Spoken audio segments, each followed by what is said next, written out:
Welcome to a new week, day number 20 in the month. We're gradually wearing down the month of February, but we're still in here and delivering the very best to you of morning television. My name is Benjamin Akakpo. Welcome aboard the AM show.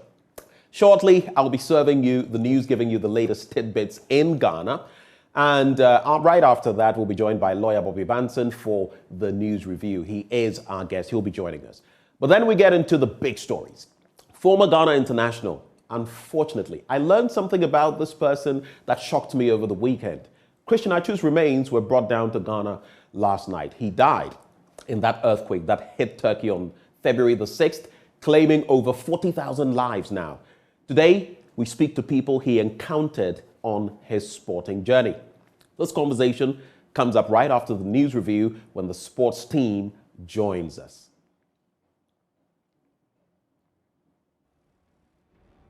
But also on the show this morning, we host former mayor of Kumasi, Kojo Bonsu. He wants to be flag bearer and presidential candidate of the opposition NDC. We'll be discussing his political ambitions as well as what the current administration should do to decongest Kumasi and make it a better city. As always, it's a Monday. We've got Drive Safe as we kickstart a new week. And then we'll be telling you about the Koforidua Technical University, which is a quarter of a century old, 25 years.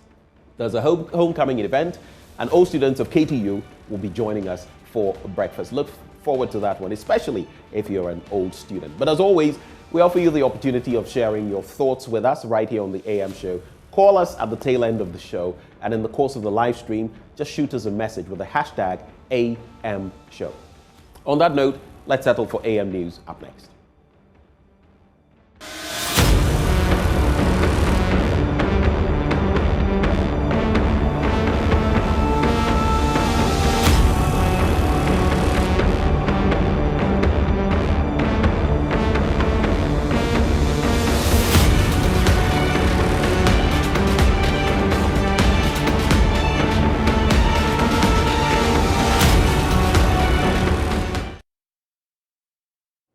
Thank you for staying. The news now. And in our first story, the Finance Ministry has disclosed that it granted banks that provide the Bank of Ghana Forex under its special exchange arrangement the right to convert their bonds to treasury bills under the domestic debt exchange program.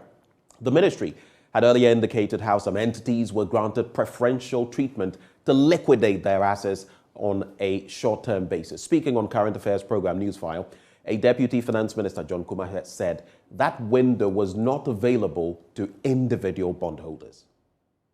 These are not bonds that were raised for budget support. These are Special Bank of Ghana exchange rate financing policy. That is short term. So it's a special instrument. And it's only those who are on that are qualified to be on this, because the minimum we are getting on the new bonds is 5 years. So if somebody has a short-term arrangement with you within 1 year for you to return his facility, you cannot take it into 5-year bonds. That is why the conversion was done to T-bills. So it wasn't. Who are those who are on such a special, arrangement for bonds you talk about? Yeah, as arrangement with other central banks and to sometimes exchange and of course other partners to sometimes take forex in the short term for business and also to repay within a certain period. So those arrangements are always there within the Bank of Ghana and other central banks.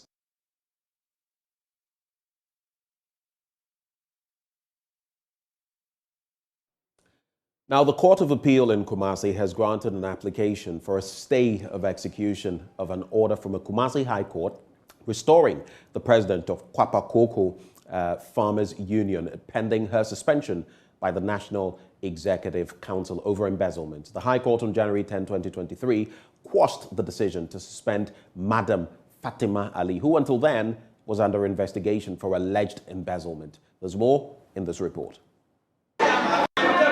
The court, presided over by His Lordship Justice George Adair Crofer, explained the decision to suspend Madam Fatima, who also doubles as managing director of Kwapa Cocoa Limited, did not follow due process. The ruling was to restore Madam Fatima to her role as president and managing director of the two organizations respectively. But the appeals court has overturned that decision. This was after a 7-member National Executive Council filed an appeal and stay of execution of the High Court decision. Counsel for the plaintiff, William Kusi, tells Joy News the ruling by the appeals court is victory for over 100,000 farmers in 6 cocoa producing regions. That decision made by the High Court restoring her is suspended. So until the appeal is finally determined, she cannot be acting as president of the Farmers Union any longer. Neither can she act as an acting managing director of Kwapa Cocoa Limited. She cannot do anything. So the status quo is that Fatima Ali is on suspension and that the business of Kwapa Cocoa will proceed as usual. It's victory for us, and I'm sure that the appeal is an obvious success. An attempt to remove the acting managing director of Kwapa Cocoa Limited over alleged misappropriation of funds has crippled operations of the union, including the purchasing of cocoa beans, payment of premium and commission to farmers. Vice President of the Kwapa Cocoa Farmers Union, James Ajekum, wants all factions in the impasse to unite for the common good of the farmer. Nti ya to nsa fra ye nuanom a ewo the other side ehun so on ye kakra ewo ho no on meka ye ho isan nsa na mo na ye tuo ni ye de hweku ni yedie ehia nka bom se ye nyina be kan ye ho abom na ye tu sa asai na ye di nkunim amakuo no. From Kumasi, for Joy News, Oyemintewia reporting. Now, the Ghana Health Service is worried about the number of women who are unable to access qualified midwives within the first 24 hours after birth. The GHS says the location, poverty, and social-cultural beliefs of these women and their families have become a huge barrier to the access of quality health service delivery. Director General of the Ghana Health Service, Dr. Patrick Kumabwaje, was addressing a stakeholder forum on midwifery here in Accra. The press briefing in collaboration with the Ghana Health Service and the Ministry of Health was on the steps to improve on the midwifery profession to leave no woman, newborn and adolescent behind towards the universal health coverage. Speaking at the briefing, the Director General of the Ghana Health Service, Dr. Patrick Kumabwaje, whose speech was read on his behalf by the Director of Human Resource at the Ghana Health Service, Peter Obriyeboa, applauded the midwives for the sterling roles they have played and continue to play in the health delivery system.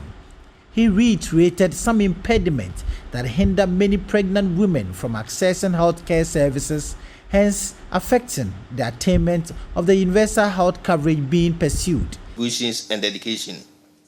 However, there is still more work to be done if Ghana is to achieve the set targets. A target which can only be achieved when women are able to utilize the full continuum of maternal health care, irrespective of location, socio-economic, or demographic traits. The WHO strongly recommends that all pregnant women should have antenatal care with a skilled provider, utilize the service of a skilled birth attendant, preferably a midwife at birth, and obtain first postnatal care within the first 24 hours after birth. We are concerned that a greater section of women in Ghana are still unable to meet these recommendations due to several setbacks, including poverty, limited or no education, and geographical access, as well as some social cultural beliefs and convictions that sometimes dissuade women from accessing these quality services. However, I'm aware that according to the WHO and the International Confederation of Midwives, where a woman has access to the services of a well-educated and regulated midwife, working in an enabling environment as a team member, she is able to address over 80% of the obstetric complications that may arise and to appropriately refer as required. The Ghana Health Service indicated it will team up with the organization to help bridge the gap that hinders such access to quality care of the pregnant woman. President and CEO of the Center for Health Development and Research, Dr. Jemima Dennis Entry, stated that the midwives have varying concerns and the center is hoping such concerns will be addressed to enable them to harness their contributions fully. As part of efforts, Center for Health Development and Research and White Ribbon Alliance came together to engage in an e-survey or electronic survey of over 10,900 midwives in Ghana, asking them, what do you need best in your role as a midwife to enable you offer best care for women and their newborns? And through that, midwives spoke and they asked for their voices to be heard. Most of their needs, of course, range between wanting motivation for effective care. They are looking at better conditions of service because some midwives are in rural communities where they are posted and there is no proper accommodation, there is no internet, there is no water, there is no even a place to put their head, there is no proper personal hygiene facilities. And they are posted there. There are times when, even though they will be told that they have to serve for 3 years, they end up serving for several years, and when they are asked to be redeployed, it becomes a problem. The Center for Health Development and Research is hoping to promote community health by advancing gender-sensitive and leadership in a conducive, equity-based environment that drives health systems. Richard Kwejo-Nyako, Joy News, Accra. Let's talk some education now. And the University of Health and Allied Sciences has been adjudged the overall best performing tertiary institution in Ghana by the 2023 AD Scientific Index rankings.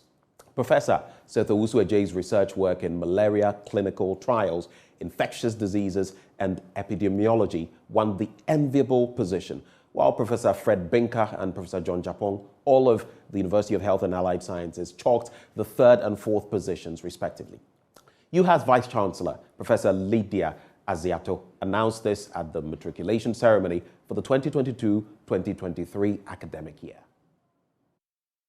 The University of Health and Allied Sciences, which is in its 11th year, received over 13,000 applications for the 2022-2023 academic year. 3,396 admissions were offered, out of which 1,775 enrolled for graduate and undergraduate programs.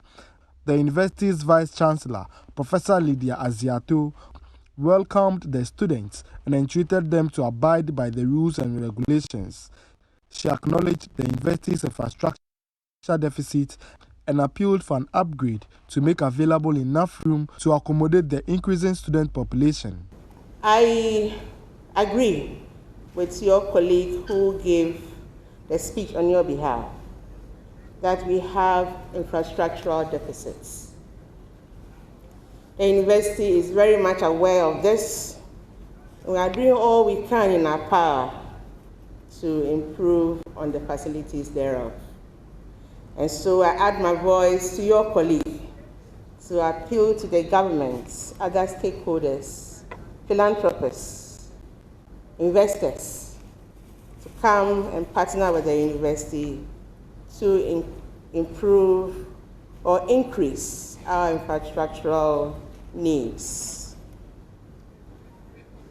Various strategies are in the pipeline to ensure that we have increased hostel facilities on campus, so the issue of the bus system will be reduced. She, however, assured the students of the best of training during their stay at the university. Upon all these deficiencies, UHAS is a university of choice. I am proud to inform you that you should be proud that you are here, because this year, in the 2023 AD Scientific Index, UHAS came first in terms of research. So I wish to use this medium to congratulate our professors who are making strides. I also want to encourage the young academics to emulate these senior professors and also avail themselves for mentorship so that the UHA story will continue to shine. So I want to assure you that we have competent and experienced faculty, administrators, and other professionals and staff to provide you with the requisite training that you require to function as a professional in the discipline to which you have been admitted. The students were matriculated into the schools of Allied Health Sciences, Basic and Biomedical Sciences, Medicine, Nursing and Midwifery, Pharmacy, Sport and Exercise Medicine, and the Fred N. Binka School of Public Health. Fred Kwame Asari, Joy News, Sokodi. A young female entrepreneur in the fashion industry is urging Muslim women to venture into the fashion trade as a way of supporting their families. Ramatu Awudu, who is the CEO of Ramo Fashion Designs, notes that the youth, particularly married women, need to seek financial independence through the acquisition of new skills to enable them survive the current economic turmoil. Anas Abed reports. My name is Ramatu Awudu. I am the founder and creative director of Ramo Fashion and Designs. Frustrated by the lack of suitable modest wears for Muslim women and the need to empower and inspire them with a range of modest clothing and luxury hijabs, Ramatu Awudu, the CEO of Ramo Clothing, set up her clothing business after school. I am passionate about certain things, and one of the great passions in life is to play a role in training and supporting my fellow women into becoming creative and innovative fashion designers. The mother of two who seeks to lead the way in encouraging married Muslim women to seek financial independence through the acquisition of skills, charged Muslim women, particularly the youth, to empower themselves to cope with the current economic turmoil. I hope that through fashion, we can empower one another into becoming masters of our own craft and ultimately tailor our own designs. In today's society, financial empowerment is vital to all women. Whether you are a student, an unemployed graduate, or a married woman who is seeking financial security, you must invest in yourself. As the saying goes, one cannot pour from an empty cup. Therefore, learning a skill is the best gift you can offer yourself. Main speaker at the event, Aisha Mohammed Salah, who was amazed at the turn of events, encouraged Muslim women to follow their dreams and be supportive of each other. Actually, like I said before when I was giving a speech, I'm really amazed. Like, this is something that I never expect that it will happen in Ghana, and with non-Muslim, actually, subhanallah, a female. So this is something like amazing to us Muslim women. Like Malama Munkarama said, anyone should never underestimate the job and say this is a Ghana-made job. This is ours. We need to embrace and support it. And whoever, subhanallah, you are, you can achieve something like this and more than that. She further charged other fashion designers in the Muslim community to adopt the habit of producing dresses that are eye-catching whilst not compromising the principles Muslim women live by. If she continues to do something like that, I think it will empower a lot of people to know what kind of dresses they are going to wear, and also she herself too. When no one is perfect, and when something like this happens, there need to be a lot of people who advise her to maybe if you can change it into this and that is very important. And as a Muslimah too, she knows what's wrong and she knows what's right. But with advice and everything, I think she can be global, and mashallah, we are really very happy for something like this. Salma Jibril is one of many girls who are graduating from Ramo Fashion and Design's 6-month intensive masterclass. She shared with me what propelled her to venture into the fashion industry. What inspired me was that I was a person who really loved fabric a lot. But then I didn't even know how to make parts or even put them together. So early this year, I came across Ramo Fashion and Design, and so I decided to join her 6 months intensive masterclass. Alhamdulillah, I have learned so many things at Ramo Fashion and Design: creativity, and most importantly, time management. Some of the participants at the fair charged Muslim youth to embrace fashion designing as a trade to help them stay employed. Matasa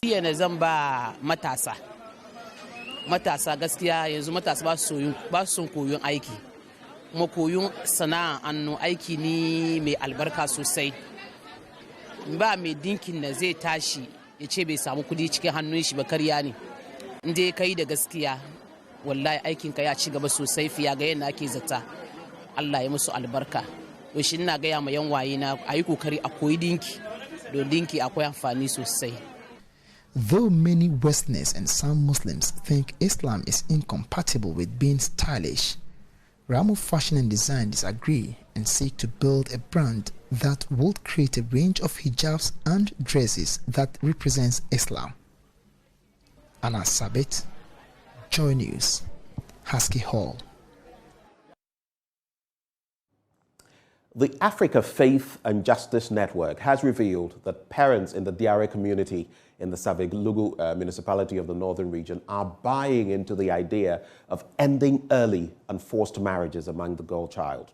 According to the network, parents have come to the realization that early and forced marriage is not favorable to the girl child in all spheres of life. This was after the AFJN team had a sensitization program with them on the need to end early and forced marriage. Diari is one of the 8 communities in the northern region with high prevalence of early and child marriage. It is against this backdrop that the African Faith and Justice Network is working with the community and chief to end child marriage. As part of activities, the team from Africa Faith and Justice Network met with the chief and people to deliberate on the issues. One of the parents blamed early child marriage on child delinquency in the community. These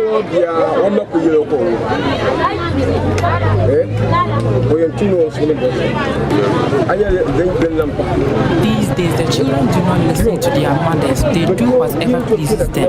Secondly, they go out and come back at odd hours, and when they are spoken to by their mothers, they don't listen.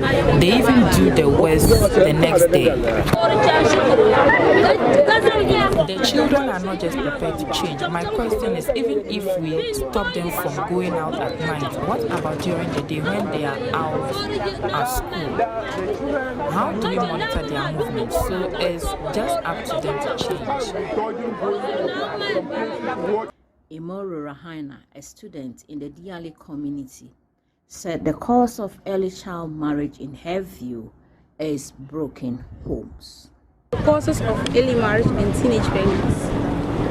Broken homes. 1. If your parents are not there, and if your parents are not there, you are staying with your auntie or your grandmother. Your grandmother, she cannot go into farm. She cannot go into farm and work and get some money. So you can, if you go out and your colleagues are wearing new things or buying some things, you would like to buy, you want to buy it and you don't have money. And if you follow bad friends, she say, hey, me I stay with this guy and she give me money. So you too, you force yourself and stay with that guy and get it because you want it. If you want something and you didn't get it, so you go and stay with that guy and finally the results will get pregnant. So you drop out from school. Coordinator for AFJN Ghana, Ignatius Safua Boating, said early and child marriage is a common practice in the region, adding that if the issue is not addressed, the region will continue to live in abject poverty. We could have gone everywhere, but we only targeted about 8 communities where it's very prevalent. And such places, last year we went to 2 of such communities and we are doing follow-up. So child early and forced marriage is really here, rampant here in the northern region of Ghana. And that is our focus. And we know that if it continues, we continue to live in poverty, and then education also goes down, and that's why we thought of coming to help, just to create awareness, to let them know, and they have really accepted that the situation in which they are is not favorable and it's not good, and they need to change.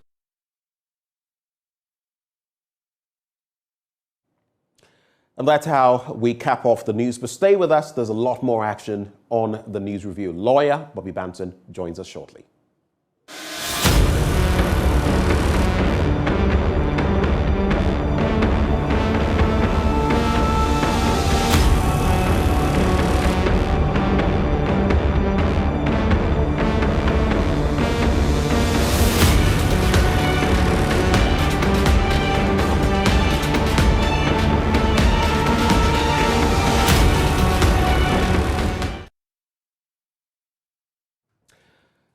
I started the show by wishing you a good morning, but what a morning it has been, especially in light of what has happened to our brother, our friend, our father, our star, Christian Atsu. This morning, after the news review, we have a special take on that all-important matter. Joining me in the studio, Mapito Sibidi. You know what this reminds me of? Tell me. I really don't know whether I should bring this up, but just over a year ago, when we were clad in black doing same, and it was a sad situation. You know what I am? Yeah, I do. I don't want to go into that. I don't want to add grief to grief, but it's been hard. It has. It's been hard. Death is something else. You know, it's always something you think that it would never happen to me or never happen to people around me. Yeah, I see it every day. We all know it will happen, but sometimes like we don't think it will happen to us like that. Yeah, it's just really unfortunate. It's like even with AKA South African rapper, 35, left an 8-year-old daughter. So it's just so terrible. In the US, for example, is it Migos or whatever group, we've seen so many young people die. I don't know who's paying attention, but yes, some of them, drugs, gang shootouts and all of that. But it's becoming one too many. And I would particularly like to say this. Those who have been circulating that image of Atsu, pinned to the wall, I think that is so insensitive. I mean, how can people do this?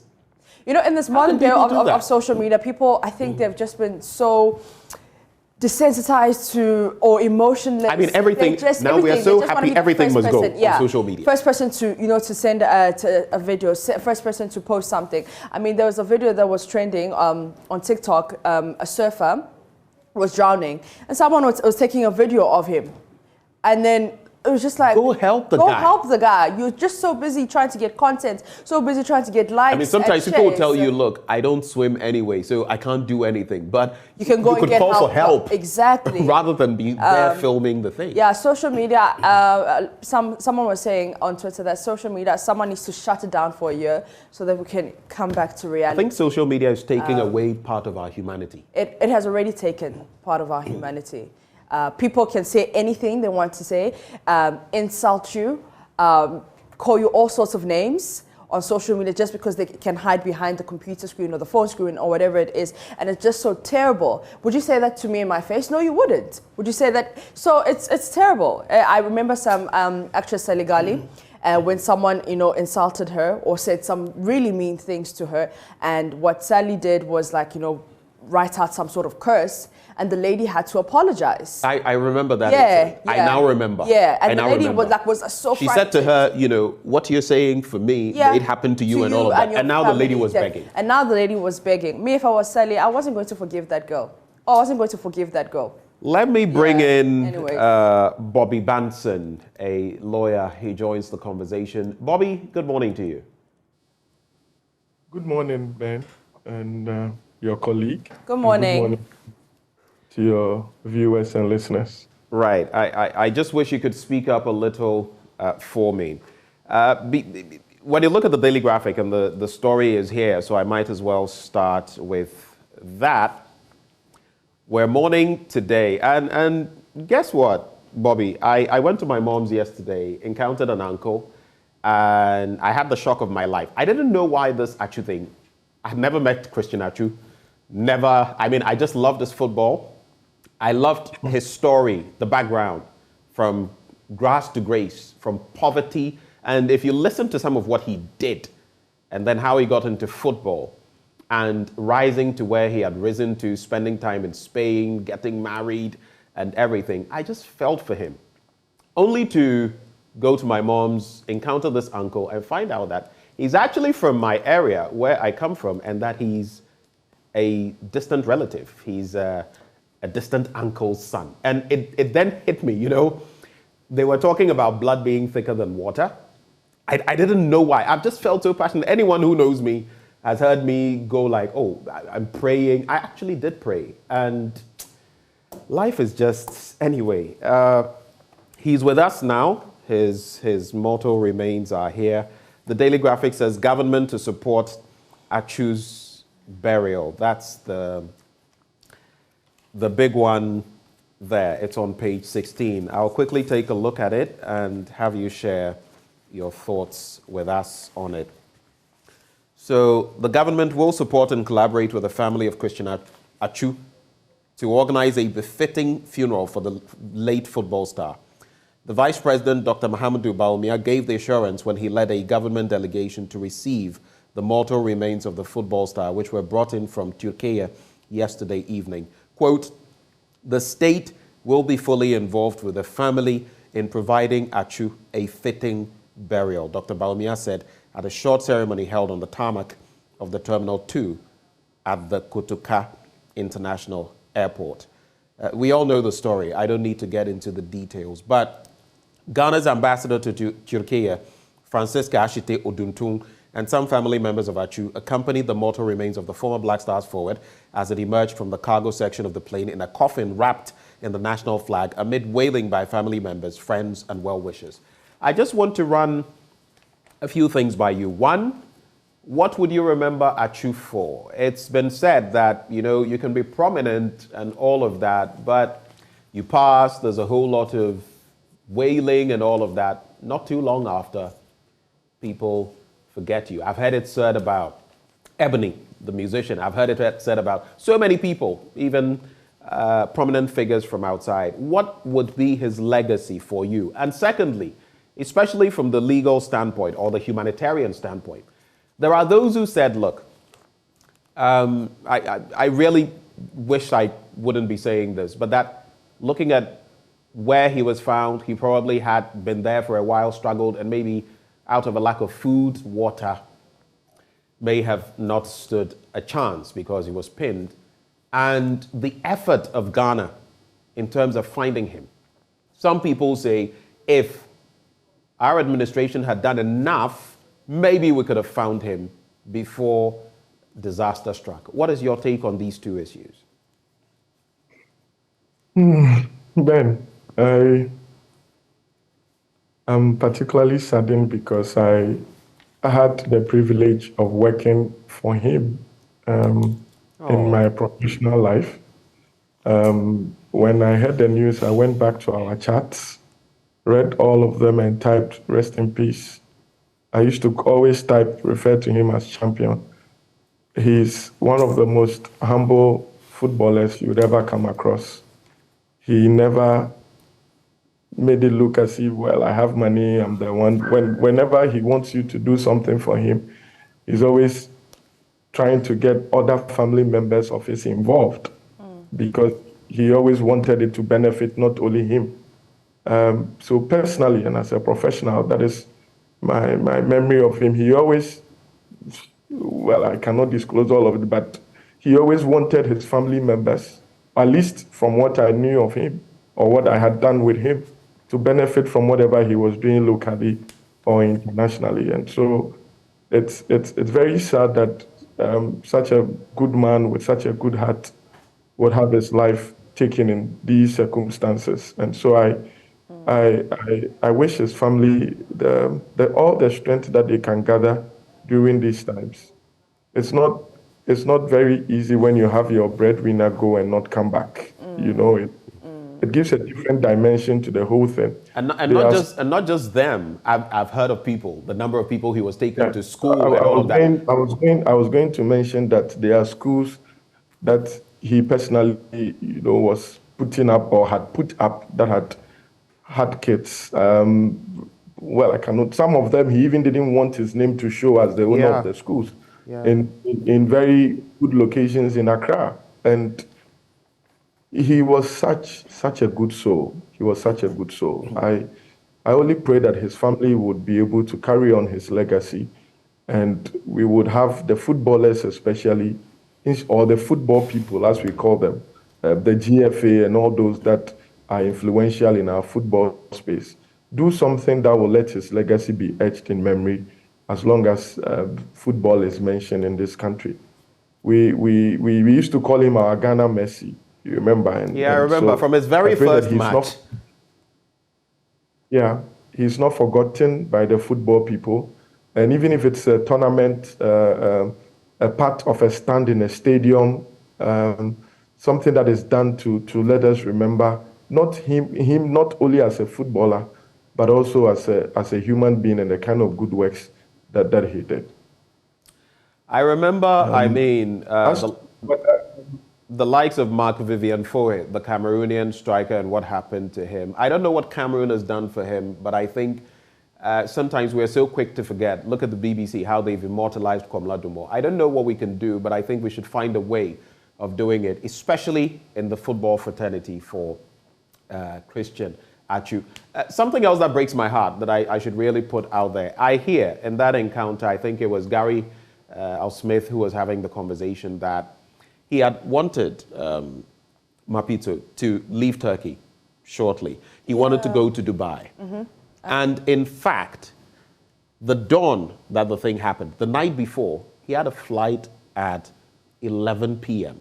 Which he cancelled. Yeah. And the earthquake struck at 4 a.m. You see the thing? Life, you know, right now, life is just... Well, also when it's your time, it's your time. Honestly, there's nothing you can do about it. Honestly. Done. Yeah. When it's your time, it's your time. Can you imagine? He had a flight at 11 p.m. Cancelled it. Cancelled it because he wanted to celebrate with his teammates his first goal. Scored the goal, the match-winning goal. Yeah. Came on as a sub. And wow. Unfortunately, that happened. I mean, this was the 96th minute. Last gasp goal. And, you know, life, that's why sometimes I say, look, you know, sometimes you raise your shoulders. Who are you? Because in the end, Charlie, someday, a little something can take you out. This guy, he was celebrating. I don't think if anyone had told him, you know what, you will not be among the living in the next how many hours or days. Yeah. I don't think he would have felt, you know, I mean, wait, what are you saying? Just a short while before, celebrating a goal, stunning free kick, match-winning goal. What a way to bow out. What a way to bow out. What a fantastic way to bow out. And this was his last. Bobby, I don't know whether you have any further comments, but I think we should move on before I cry on air. Bobby, anything else to shed before we move on? About that if the government had done better, his life would have been saved. I think that we should not, or people should not go into that conversation. You know, the family is very much in grief, and to make those statements, I think, would rather worsen their mood. Let's find a space in our hearts to let bygones be bygones. I agree with you, but is it legitimate though? We've seen what happened in Libya, in Gambia, and people always feel let down that we don't do enough for the ordinary Ghanaian. And if not for the ordinary Ghanaian, how about our star? I mean, it's that angle that people look at it from, not to rub salt in the wounds of the family or anyone. This was an earthquake that nobody planned for. It happened in 45 seconds. I am sure there may have been hundreds of nationalities or persons from different nationalities that have passed because of this. Imagine each country says, I am bringing my own equipment to look for my citizen. the chaos that would have happened. There are international protocols or laws that govern such things. I don't think that the government of Turkey would have said, oh, we are ignoring foreign nationals in the search and looking for only citizens. I think that this is a very completely different situation from what had happened in Libya, from what had happened in Gambia, which would not be classified as a natural disaster.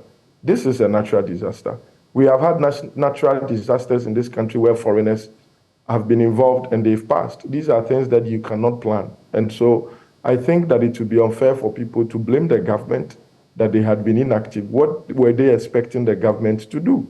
What kind of pressure could the government have put on the Turkish government to look for Christian Achu alone?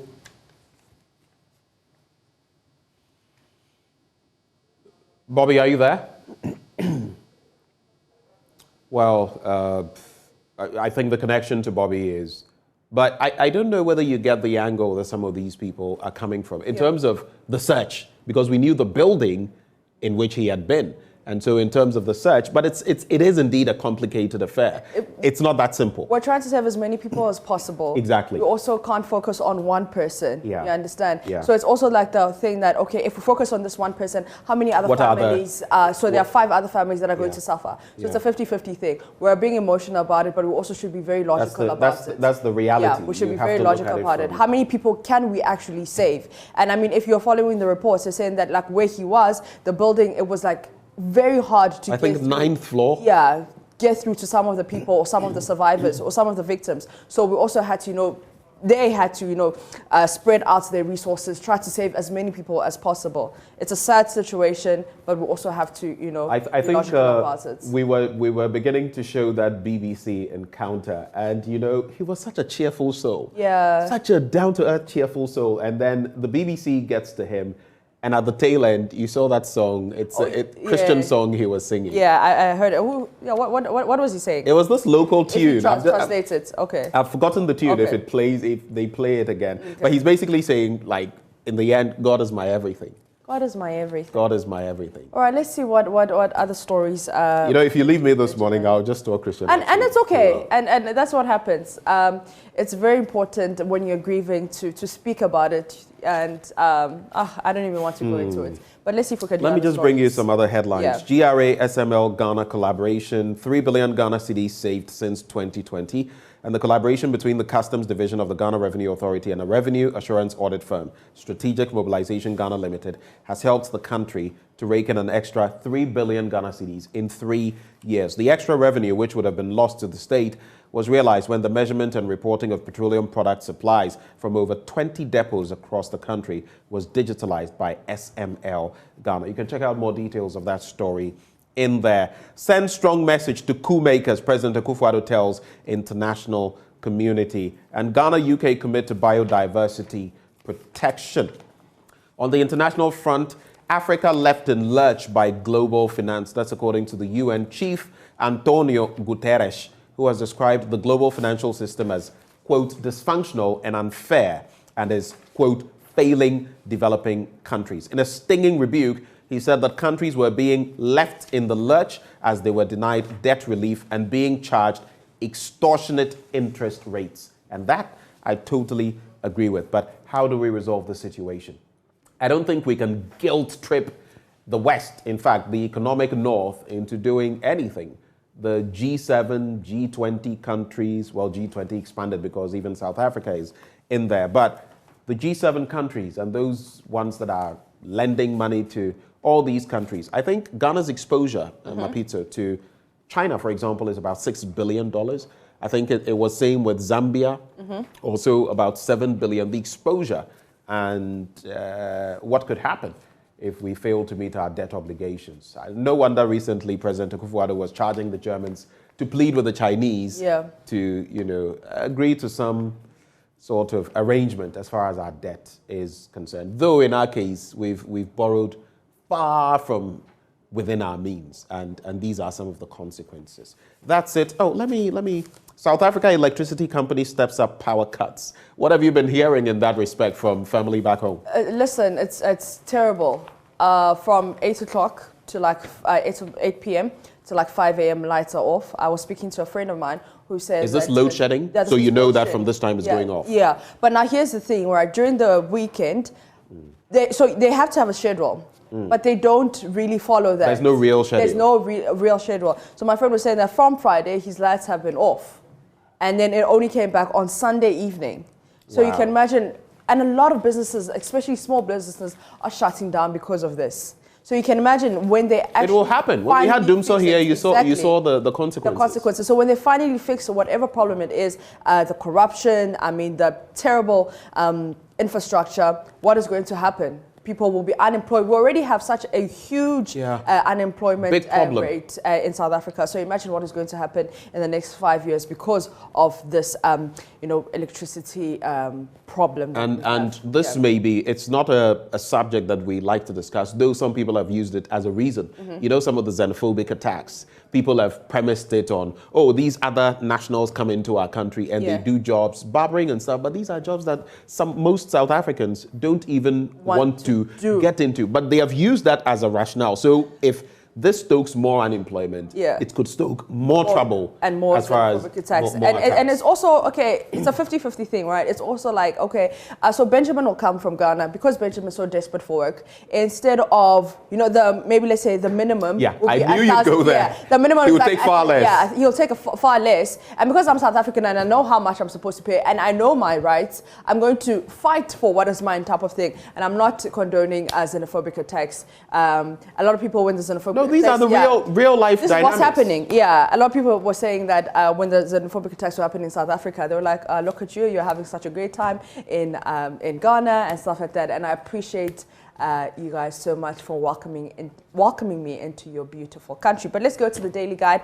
and the big story there is Atru's body arrives. But there's also another painful story there. KNUST student falls to death from the 3rd floor. We'll take a look at that story. Bamia steals show at Kwewu, and we also have take action against African coups. That's according to President Akufo-Addo. And 40,000 tons of oil dock at Tema, page 6 is there. But let's go to that story. What page is it on? Page 6. The KNUST student falling to his death. A level 200 male student of the Kwame Nkrumah University Science and Technology in Kumase has fallen from a tall building to his death. The now deceased student allegedly tried jumping from his room balcony on the 3rd floor of the Ultimate Hostel, but he unfortunately slipped and fell. Now, the heartbreaking incident, according to sources in school, happened last Friday and attracted a lot of people to the scene. Now, according to reports, the student was engaged in illegal activity in his hostel room at the 3rd floor, and then some of the students reportedly alerted some security personnel at the hostel about the illegal activity. I wonder what illegal activity this may be. So the security agents rushed into his room. They tried to knock. So in a bid to escape, trying to escape, he fell to his death.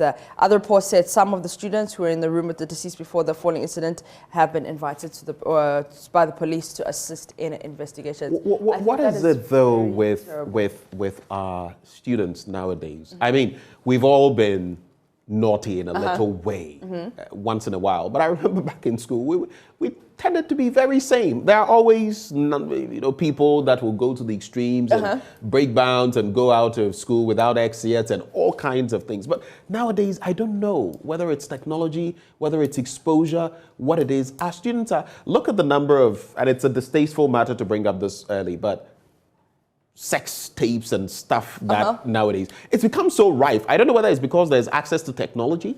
I think it's access to technology, it's social media, what people are selling. Everywhere you go, you'll hear that sex sells. So that's what people are trying to go into. And it's also the fact that there are zero consequences to some of these things that happen. You look at your rappers, you look at your famous people who are dealing in these illegal activities freely on stage, doing whatever they feel like doing, but no consequences, So as a student, I'm looking at this, that if my role model, A, B, and C can do that, so can I. Why can't I do it? Type of thing. It's the same thing with corruption. It's like the little people in their corner will do corruption because they look at their ministers, they look at their presidents, they look at whoever, their leaders, and they're like, oh, well, if he can steal like $20 million US, I can steal like 20,000 Ghana cedis, something like that. So I think lack of consequences is what has led us here. Social media is what has led us here. And that's why people are misbehaving and pretending like nothing is happening. Let's get into a few stories with Bobby. He's back on the line. Bobby Banton, I don't know whether you've heard the stories that we just took. The last one about the KNUST student who has unfortunately perished. Any quick thoughts on that before we move on? I've always been here. Oh, okay. We lost you at a point, so we thought okay. you were not back.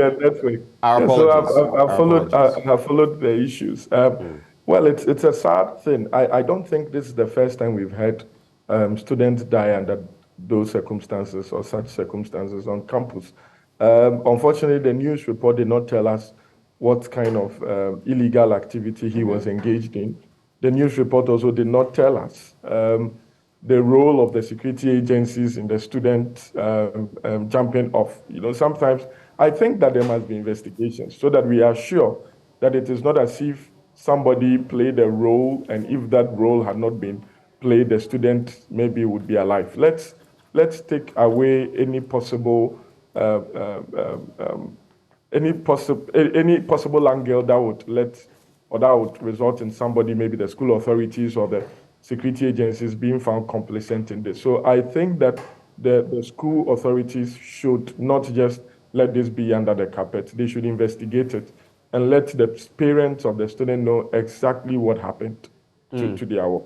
Yeah. I just want to do two stories from two papers and have you quickly reflect on them. The Ghanaian Times, if you look at the Ghanaian Times newspaper, it reflects stories we've already done, Mapitso. Yeah. So nation grieves for Christian Achu, GRS Petroleum downstream, the SML issue, and then Ghana, UK committing to biodiversity protection. Stories we've already done.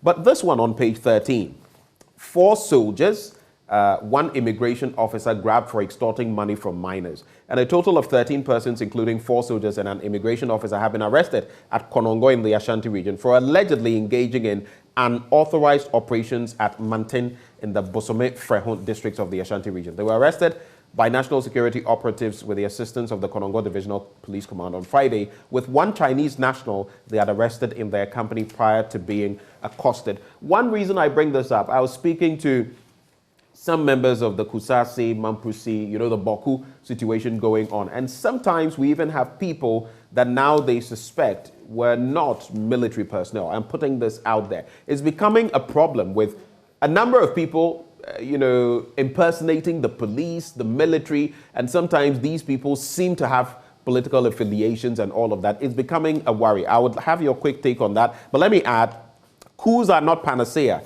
to Africa's problem. President Akufo-Addo says so. It's in the Finder newspaper. I wholly agree with the president, but I also say that to forestall some of those incidents, leaders should do what leaders ought to do.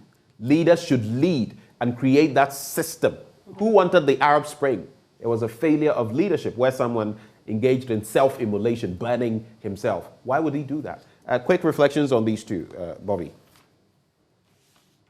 Well, with the security issue, I always say that the problem is that nobody really knows what happens to these people after the initial public or newspaper news on it. So, for example, we've had these people arrested, and that's all. We don't hear anything. We don't know what happens to them.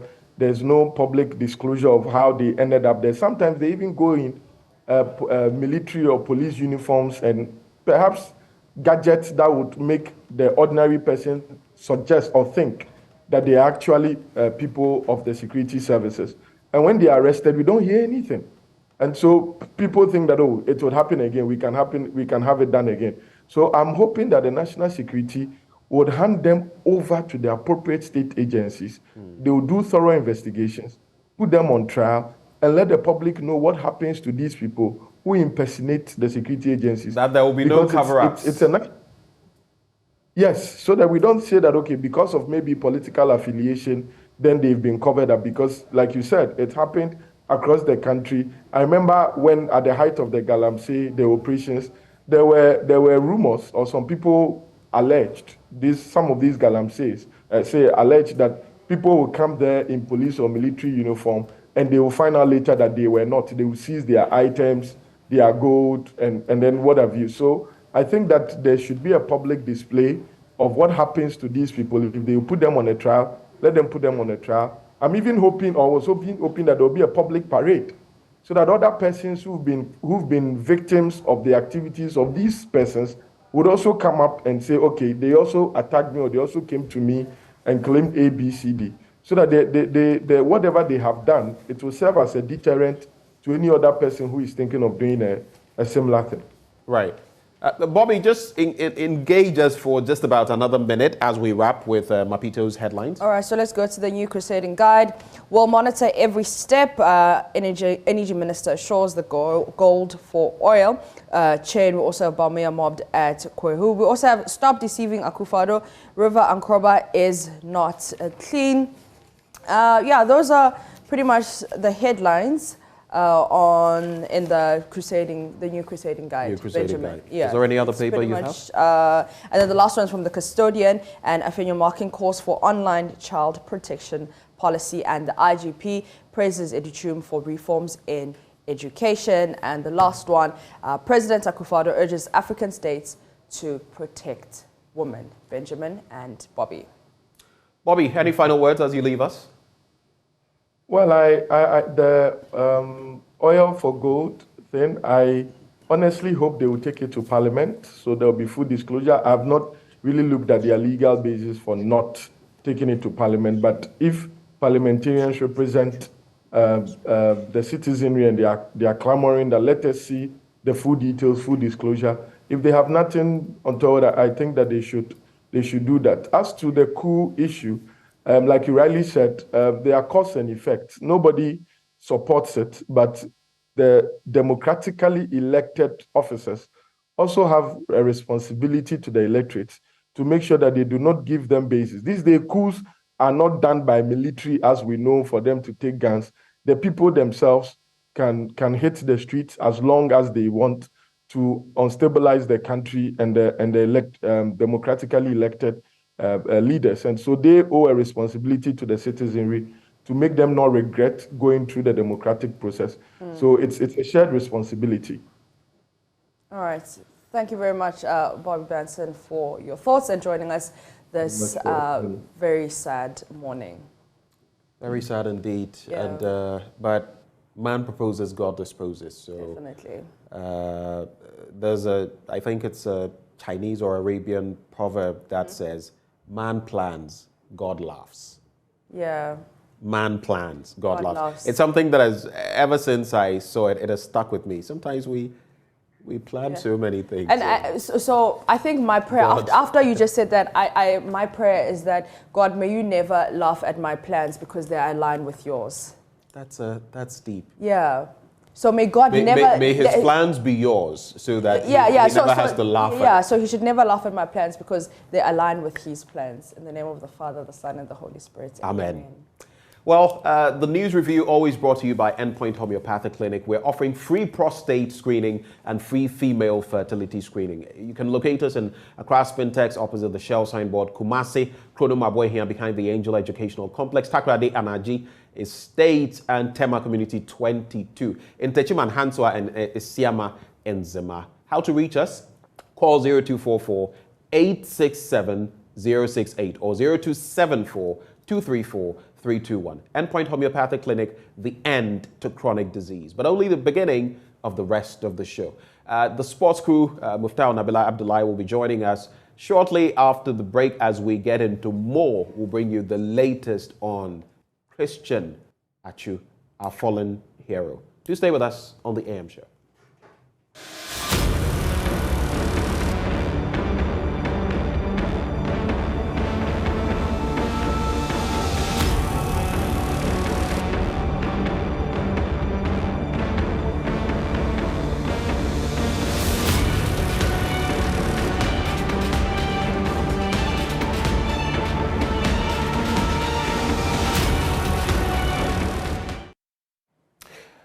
On Saturday, February 4, he spoke to his children. Unbeknownst to him and the family, that was a goodbye message exchange, a goodbye message for the rest of their lives. On Sunday, February 5, he scored. The joy of scoring convinced him to cancel a planned trip to visit his family in the UK. But that joy was short-lived. The man born to spread joy to millions of people, both far and near, left them in a moment of anxiety and fear. That moment gone by was the last joy unconfined he gave to fans when he played for Hatayspor in the Turkish League. And guess what? After so many years of donning the national colors and bringing joy to many people, Christian Atsu, the man who was nicknamed Ghana's Mercy, has left millions of people across the world in tears following the earthquake that happened in Turkey on February 6. Just 4 hours after that celebration, he is no more. Christian Atsu is dead. His remains were brought back to the country on Sunday night. Good morning, everyone. I am Muftau Nabila Ablight. This is AM Sports. Today, we're having a conversation on the man nicknamed Ghana Mercy. And I'll be joined on this conversation by George Afriyie, a former vice president of the Ghana Football Association, a management committee chairman of the Black Stars, and a former teammate of Christian Atsu, Fatau Dauda, who is now a goalkeepers coach at Right to Dream and the goalkeepers coach of Ghana's Black Satellites. Also, one of the coaches who worked with Christian Atsu is Maxwell Kennedy. He was part of that technical team that gave Christian Atsu his debut in 2012 when Ghana walloped Lesotho 7-0 at the Bawayara Sports Stadium. Good morning, gentlemen. Thank you very much for your time. Let me start with Fatau Dauda. Fatau, you were with Christian Atsu and you were very close to Christian.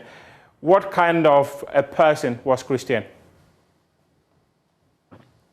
Well, good morning, Mr. Good morning to your listeners.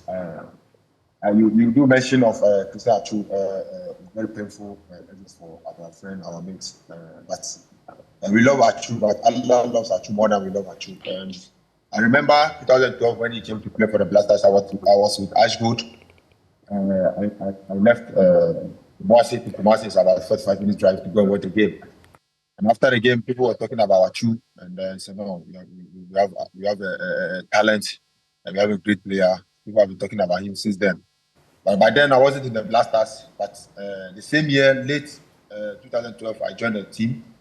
I remember we went to play some qualifying, and then we went ahead to play in the AFCON. So I played with Atsu in 2013, 2014, 15, 16, 17. I played with him. I played in the AFCON with Atsu 2013 in South Africa when I had the chance to play in Go. And then we played in the World Cup too. And then 2015 AFCON when we came second. Then 2000 AFCON, and then I left the national team. So Atsu is someone I know very well. I remember when we went to the national team, he told me he lives in Medina before when he was young. I remember when I used to play in under 12. Say he used to come and sit behind our pole to pick balls for us. He said it, and then I asked a friend, they said, yes, it's true. So Atsu is someone I know very well. I remember early last year, he bought a perfume for me. And then I met a friend of me to the perfume. So Atsu is someone I know very well. You know, his death came as a shock, but we have faith. Allah knows best, and Allah loves Atsu and loves him. So that's what I can say about Atsu. Tell us, what kind of a person was he, being with Christian Atsu in Black Stars? What kind of a person was he? Very cool guy, very jovial. You know, I remember Baby Jet as a moi. You always want to, Atsu always want to be closer to him because Baby will let you laugh. I've not seen Atsu getting angry before. Wow. Always a person that you can be cool with. So you can always see it with Wakaso and other guys.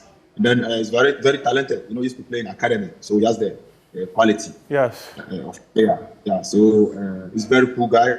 You know, everyone loves him. When Ghanaians heard the news, people started talking about him good. So for me, as a faithful guy, I feel like Atsu is in heaven. I believe Atsu is in heaven because he has been doing good for people. I mean, paying for people's fees and then other things. A lot of things. So for now, what we can do for Atsu is to pray for him so that Allah will give you a better place to live, more than the earth. Fatal, have you come to terms with the fact that someone you were on the same pitch with is no more part of us on this earth? Well, it's very shocking, how the death of Achu came. But that's what I keep. I don't want to go into deep. If I go into deep, I'll be doing something against Allah. You understand? It's very painful. It's very painful to blame someone and I have a lot of pictures I have actually with the lineup with the national team. I even 3 days ago I posted so, but I feel like no, is this rare? But as Iman, if you're a Muslim or you're a Christian, you have Iman, you have faith, you know that no, it's something that God wanted to happen. So we should just pray for Achu so that Achu have a peaceful or resting well in heaven. Fatal, please stay with me. Let me speak to one of your former coaches, Maxwell Konedu. He was the assistant coach when Christian Achu was given his debut in the Black Stars. Good morning, Maxwell. Thank you very much for your time. First of all, tell us, how did you receive the news of the story in relation to Christian Achu being trapped under the rubble? How did you receive the news, Maxwell? Oh, yeah, good morning, Abela. Good morning to your listeners, too. I mean, when this issue came up, I wasn't in the haste to post anything about Christian Achu. I see a lot of pictures, a lot of stories around flying here and there, and I wasn't happy. I didn't want to even read anything.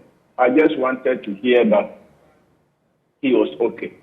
We were all praying and hoping that some way, somehow, Achu will be found alive. But when the news finally broke out that he wasn't part of us anymore, in fact, I cried at home. He's a guy I know very, very, very, very well.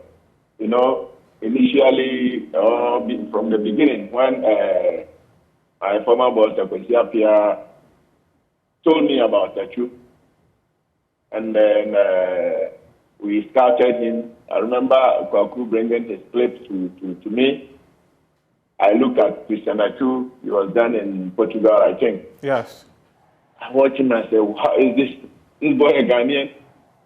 So I put a bit of a pressure on my boss to bring this boy. And when he came, Ghanaians were all happy. But CRPA brought Achu to the national team. Yes. We won that match massively at the Massive Sports Stadium, and from then, it became a household name in the industry. He was an instant hit. Apart from that, he never gets angry on the field of play. I remember quite well that when we were in Miami and at the training ground just before the 2014 World Cup, he had a misunderstanding with one player. I don't want to mention his name. And later, he got angry and wanted to, he was throwing his hands about that he would even leave and go home. And I went to his room and, spoke to him, and finally he was laughing. So you could see that when anybody gets angry, there's something he can, or there's a reaction he can put up that may not, he's a human being. But I never, I saw Achu getting angry out of nothing. And one funny thing, when we were in camp, most of the time, this thing you can even call Asamoah and ask him. Asamoah told us that anytime this boy is in good shape, he picks the ball and you can smell a goal coming. That is how I know Achu. So John was behind him when we went to the restaurant. You pick a plate, John will pick a plate. I pick this, you pick that. This don't eat, this don't eat, that don't eat. That is not to say that he didn't know what to eat. Oh, yes. But he was somebody who ate a bit more than the normal human being because he burns energy very quick, very, very fast. So he eats like he burns the energy.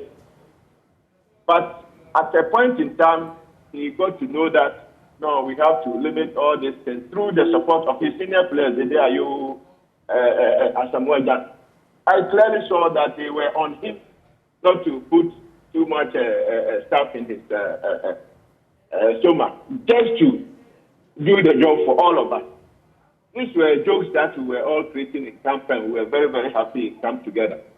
So when this thing came up, I was like, no, God, this can be, this can be, this can be. That is all I can say about Petu. It's a wonderful person, that one of the wonderful people I've worked with. So gentle, so sober, but very energetic. One of the wonderful people you've worked with. How did you discover him in the first place? Like I said earlier on, it was Kapi who brought this issue up in the meeting, and later the then video analyst who brought his clips. Immediately we saw the clip. I was like, wow, we can't wait to get this boy in. So from my side, this is how I took him on board. It was Christia who scouted him. That one I remember very, very well. And we see his clips. We were all in the haste to bring this boy on board. Let me go to Fatal right now. Fatal, what do you remember of Christian Atsu? What I remember very well was in 2015 during the AFCON in Equatorial Guinea. Atsu had a great tournament.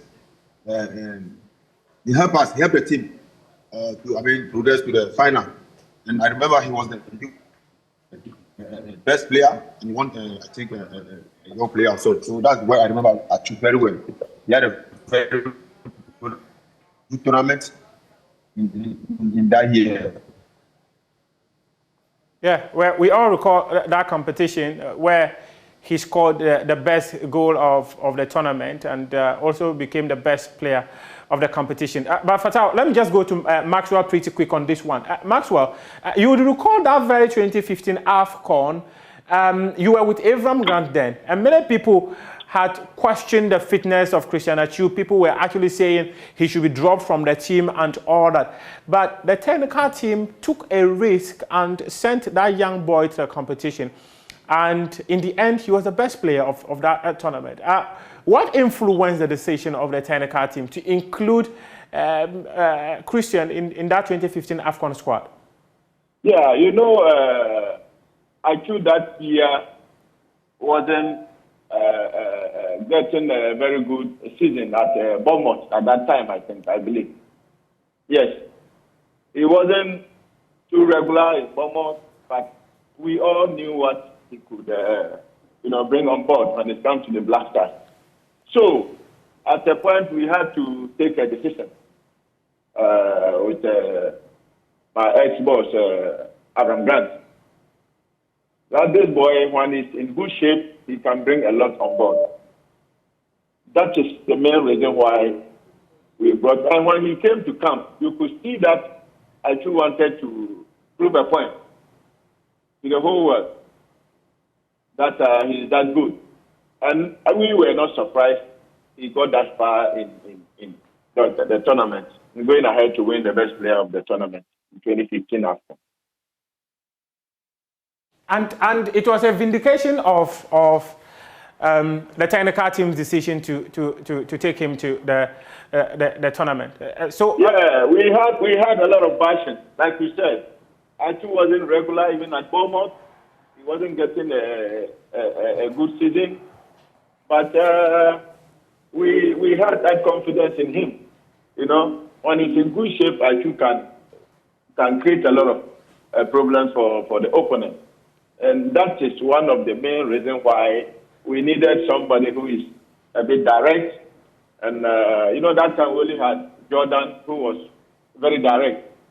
And getting Atsu on board, I think it helped the squad.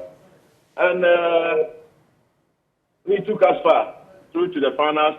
He didn't do it alone, but his contribution was quite huge. Scoring the best goal of the tournament and going ahead to win the best player of the tournament. So I think it's a risk we took, and eventually Ghanaians were happy we took that decision, even though it wasn't easy initially. It wasn't easy indeed, and I do recall in that tournament. And on your screens right now is the final goal Christian Atsu scored in his career as a footballer. It was a 96th-minute free kick that he scored, and he brought joy to the faces of the fans of Hatayespor. But unfortunately, he's left them in tears, as he's no more part of us.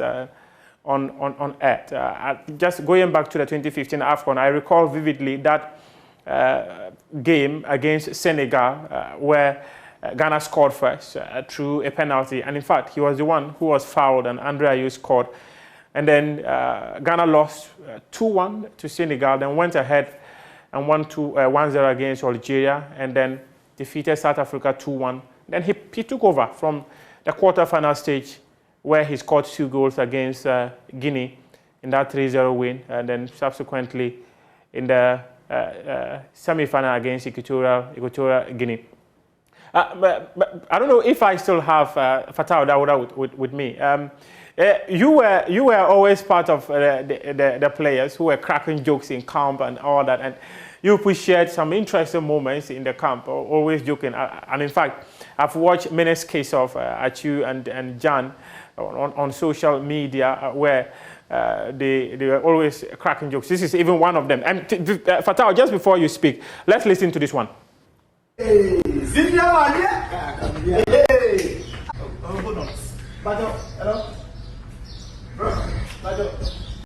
oh, hey, Zivia Mania. Hey, that's why I'm not a player. Oh, there you go. Yeah, the job was a player. Oh, yeah, oh, and I phone out. Oh, wait, body of the wolf.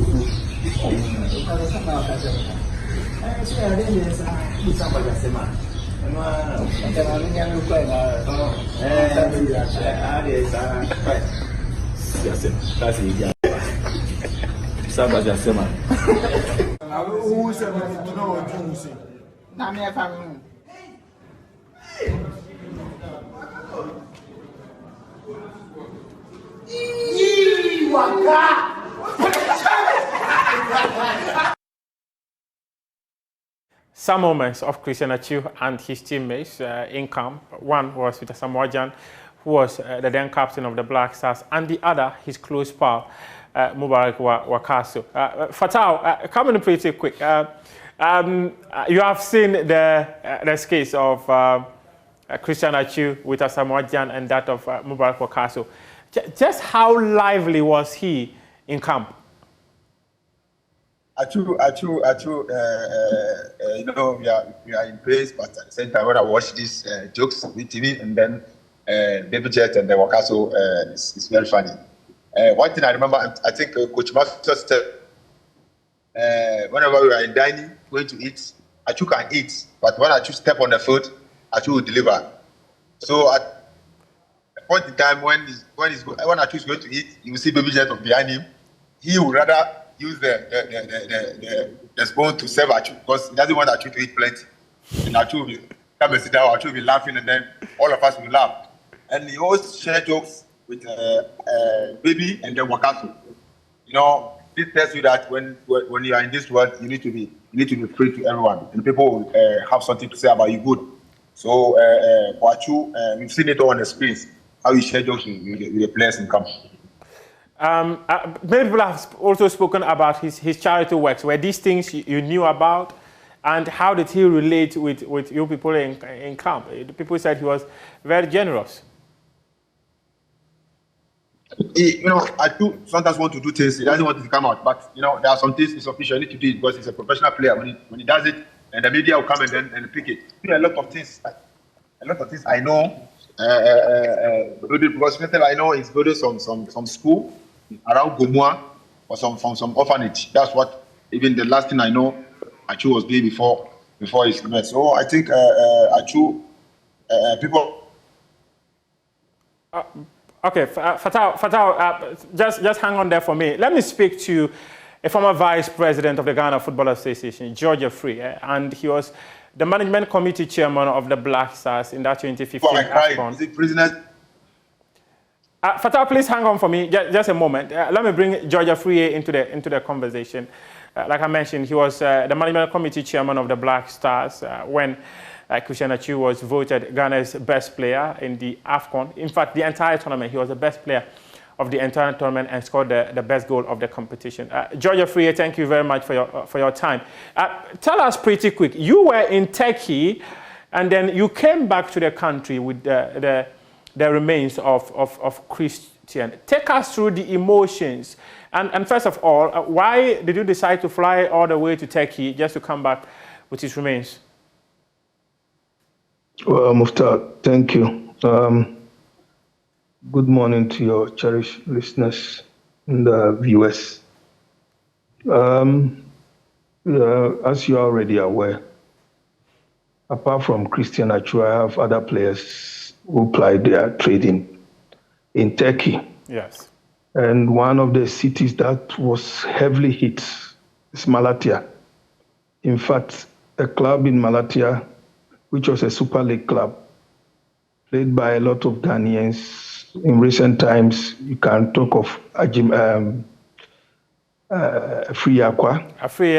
Benjamin Tete. Benjamin Tete. And your very own player, Osman Haki. Osman Haki, Philip Auku Gameli, Godfred Donsa. These were all players of Malatya Sport. And two of them, or three of them currently are players that related to me. So when the incident happened initially, I had to quickly check on them, and then I realized that one of them was in a very bad condition because he was in one of the buildings that almost collapsed, but it didn't collapse. He jumped out from a third floor and he survived until we also heard the news that Atsu was still missing. And having players living in Turkey and having experienced earthquake myself, you remember in 1995, when the Great Hanshin earthquake happened in Japan, I was living in Japan. Right. I've had a lot of encounters with earthquake. Well, if you know, Japan is an earthquake-prone country, but some of them are just minor, not to the scale of 7-point-something. I mean, we have had earthquake of 3-point-something, 4-point-something in several times in Japan. And I've had a lot of experiences in terms of earthquake. But having young boys from Ghana living in a country where no mother, no father, and then plying your trade and coming in contact with such a situation, I felt that no, I must be there first to encourage the boys and also to find out how I can move them from the team or the city, and then also to look for any other Ghanaian footballer around there. Because as far back in 2013, when I led the Ghana National Under-20 team to the World Youth Championship, I've established a lot of contact in Turkey. I have a lot of friends, Turkish friends. And so I felt like I should go and then look at what is happening, if we can still find our brother Atsu, who was then mixing, because then I've done inquiries about other Ghanaians. Bernard Mensah, as far back when he was playing in Turkey, in Portugal, he was my very good friend. And I know he's in Turkey. Remember Atama is also in Turkey. Yeah. We have a lot of Ghanaian players. And so my mission was also to assist and also to help.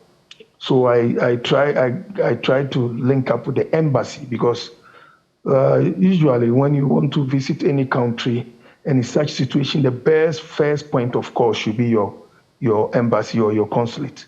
And so I sent a message to the ambassador, and then I went there. He got back to me, and she had done everything in her power as Ghana's representative to help find Atsu. Unfortunately, when they got him, we've lost our brother, and the ambassador played a very key role in making sure that we bring our brother back home safely. And so I was also there And then we came together on the same flight, and as you all witnessed yesterday. I can tell that you are seeing this at close range says a lot. But I think many Ghanaians would say that you've done a great job by ensuring that you were there to make sure that Ghanaian players who ply their trade in Turkey are safe, and then also coming back with the remains of Christian Achu. But tell me about the kind of player Christian Achu was and the kind of person he was when you were in the Black Stars with him. I can't even say more, even apart from the Black Stars, because I've known him earlier. Okay. Remember when I was the chairman of the All Blacks? Achu was playing for Feyenoord Academy, and on several occasions, All Blacks and Feyenoord had played a number of series of matches. Yes. Then he moved to Yate's team in Kasua.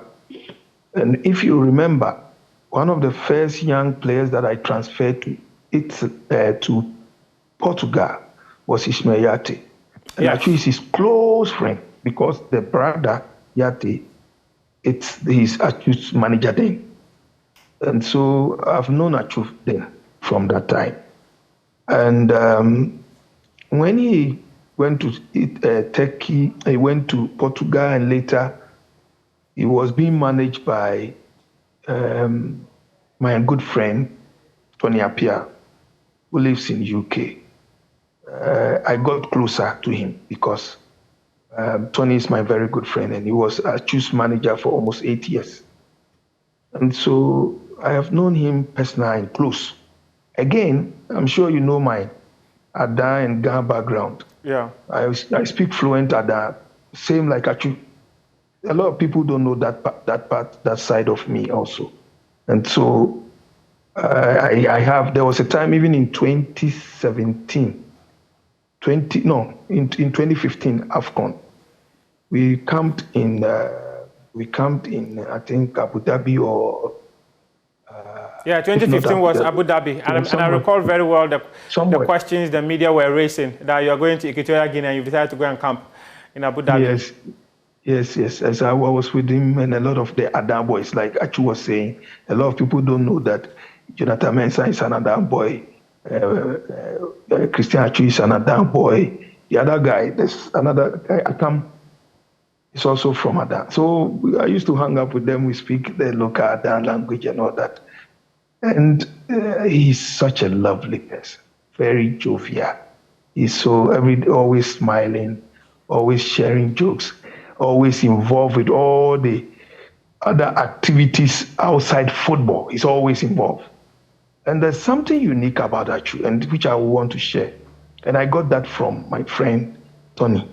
Tony Appiah once told me that we were discussing something out of football. And then he said that anytime Achu takes his salary, he makes sure that he pays 10% tithe. I said, what? Are you sure? He said, George, he doesn't mix paying the tithe. Mufta, when was the last time you paid your tithe? In fact, this morning, when I was coming, I had to do sadaka. Sure. No. Achu's own is 10%.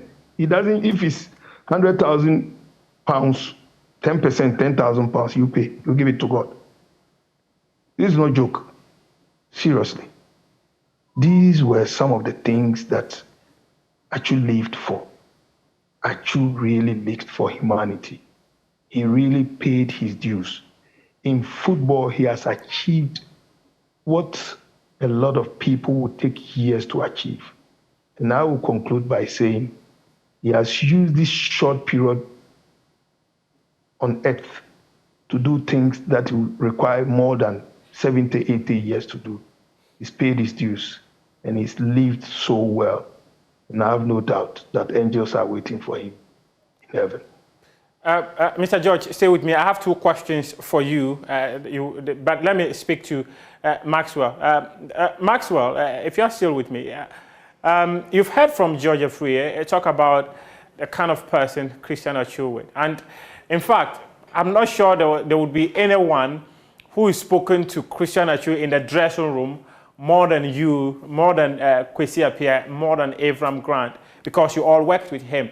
And you were like one of the longest serving assistant coaches of the Black Stars. What sort of a character was Christian Atsu in the dressing room?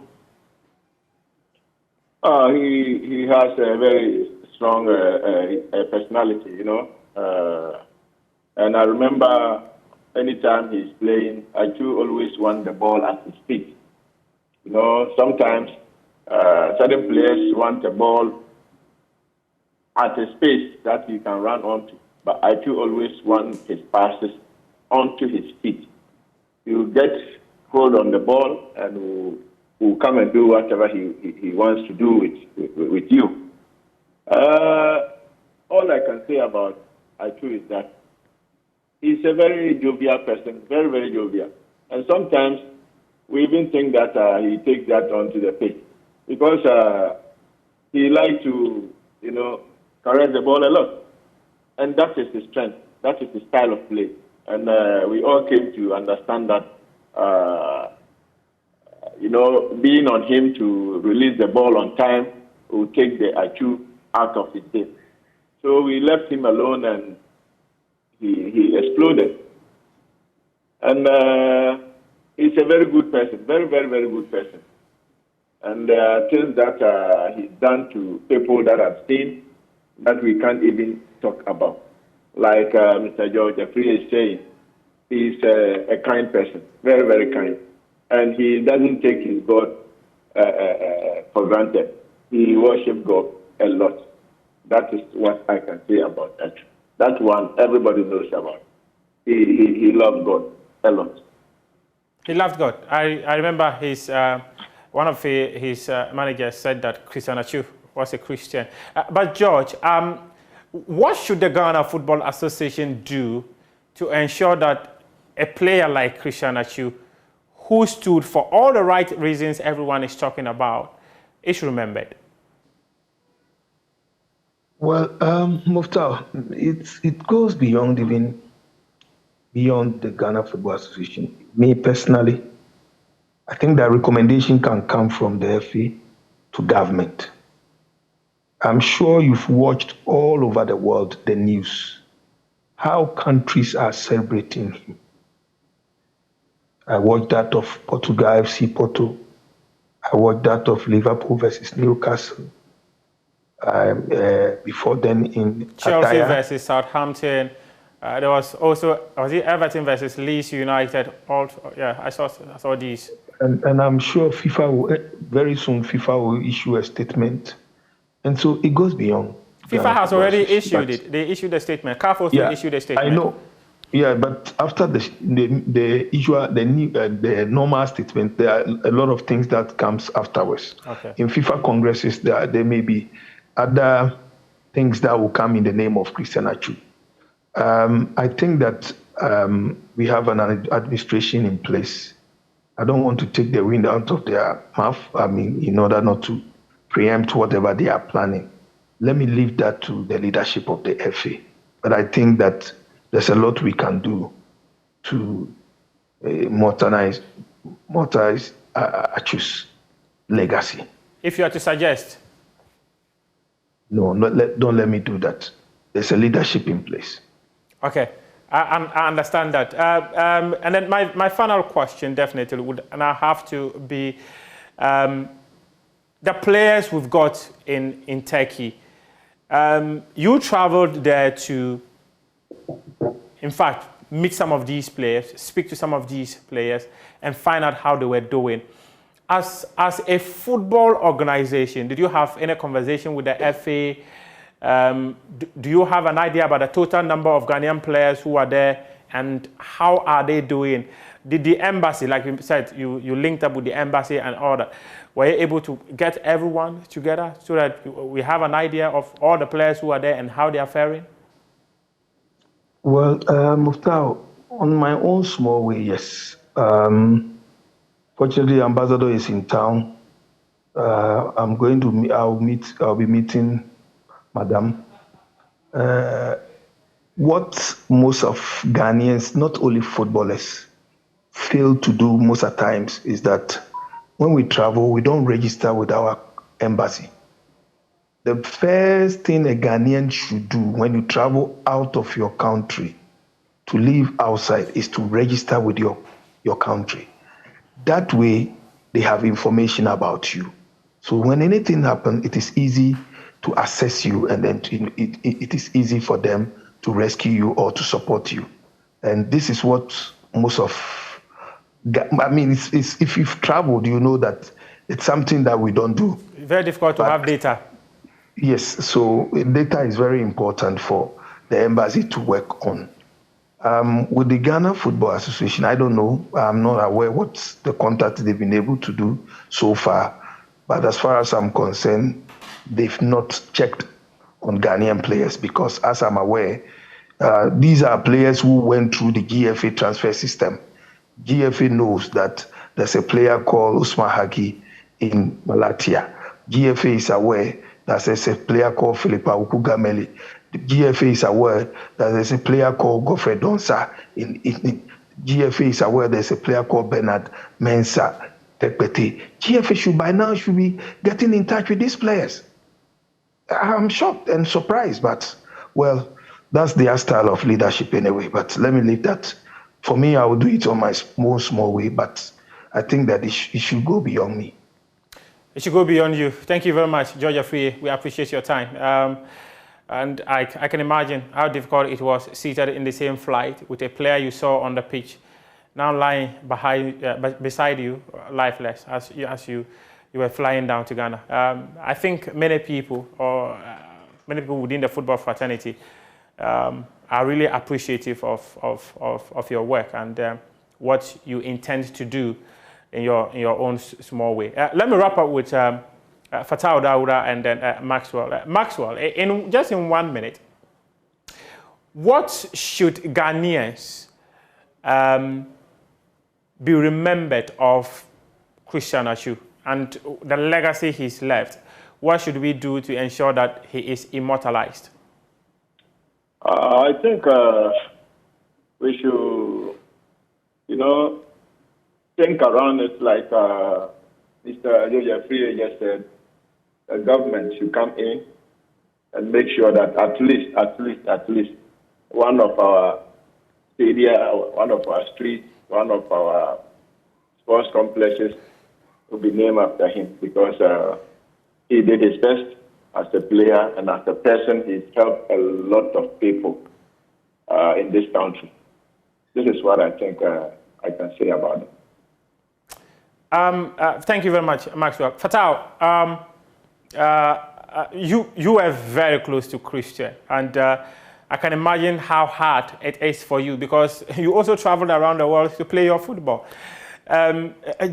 Just how much of a risk is it for you and your mates to go about your trade without any sort of fear in your lives?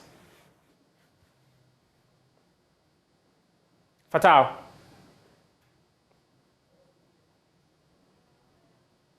It's better you let the ambassador in that country know.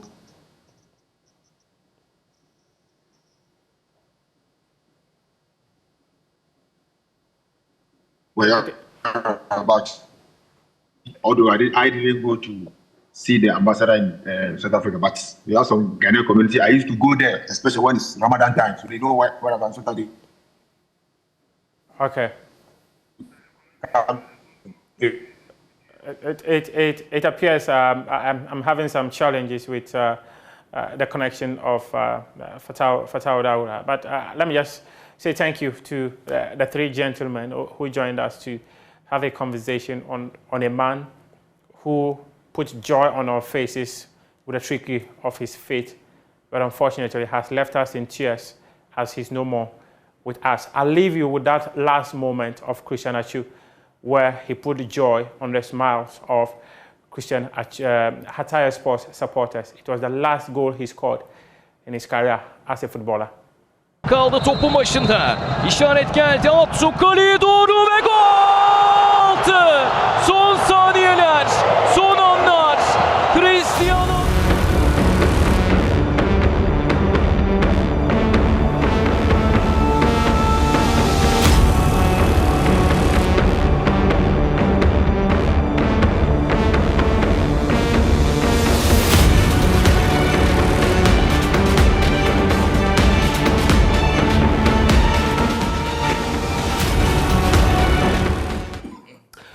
Welcome back on the AM show. And after all the sadness, the dour situation we find ourselves in, we still have to go on and talk about other subjects germane to our national life. And that is why this morning we're going to be hosting a stalwart of the NDC. He's a former mayor of Kumasi. And this time round, he feels he has what it takes to become flag bearer of the NDC and lead the party to victory in 2024. I'm talking of none other than Kojo Bonsu. You may have seen his billboards in town. Well, he joins us this morning for a conversation. Mr. Bonsu, a very good morning to you, sir. Good morning. How do you do? How do you do? One of the most curious phrases, if you like, in English. How do you do? And you respond, how do you do? How do you do? Good to have you. Good to have you this morning. Thank you. But even as we kickstart the conversation, I'd like us to, you followed Discourse, the sports team on Christian Achu. I would like us to start on a more somber note from there.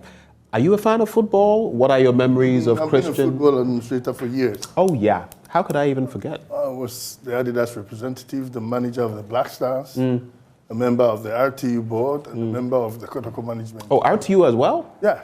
Still, I'm Real Tamale United. That's right. Brings back memories of Abedi Ayupele from back in the day. That's Spindly legs. That's right. With Mohamed Cho and Enlai, some other good players.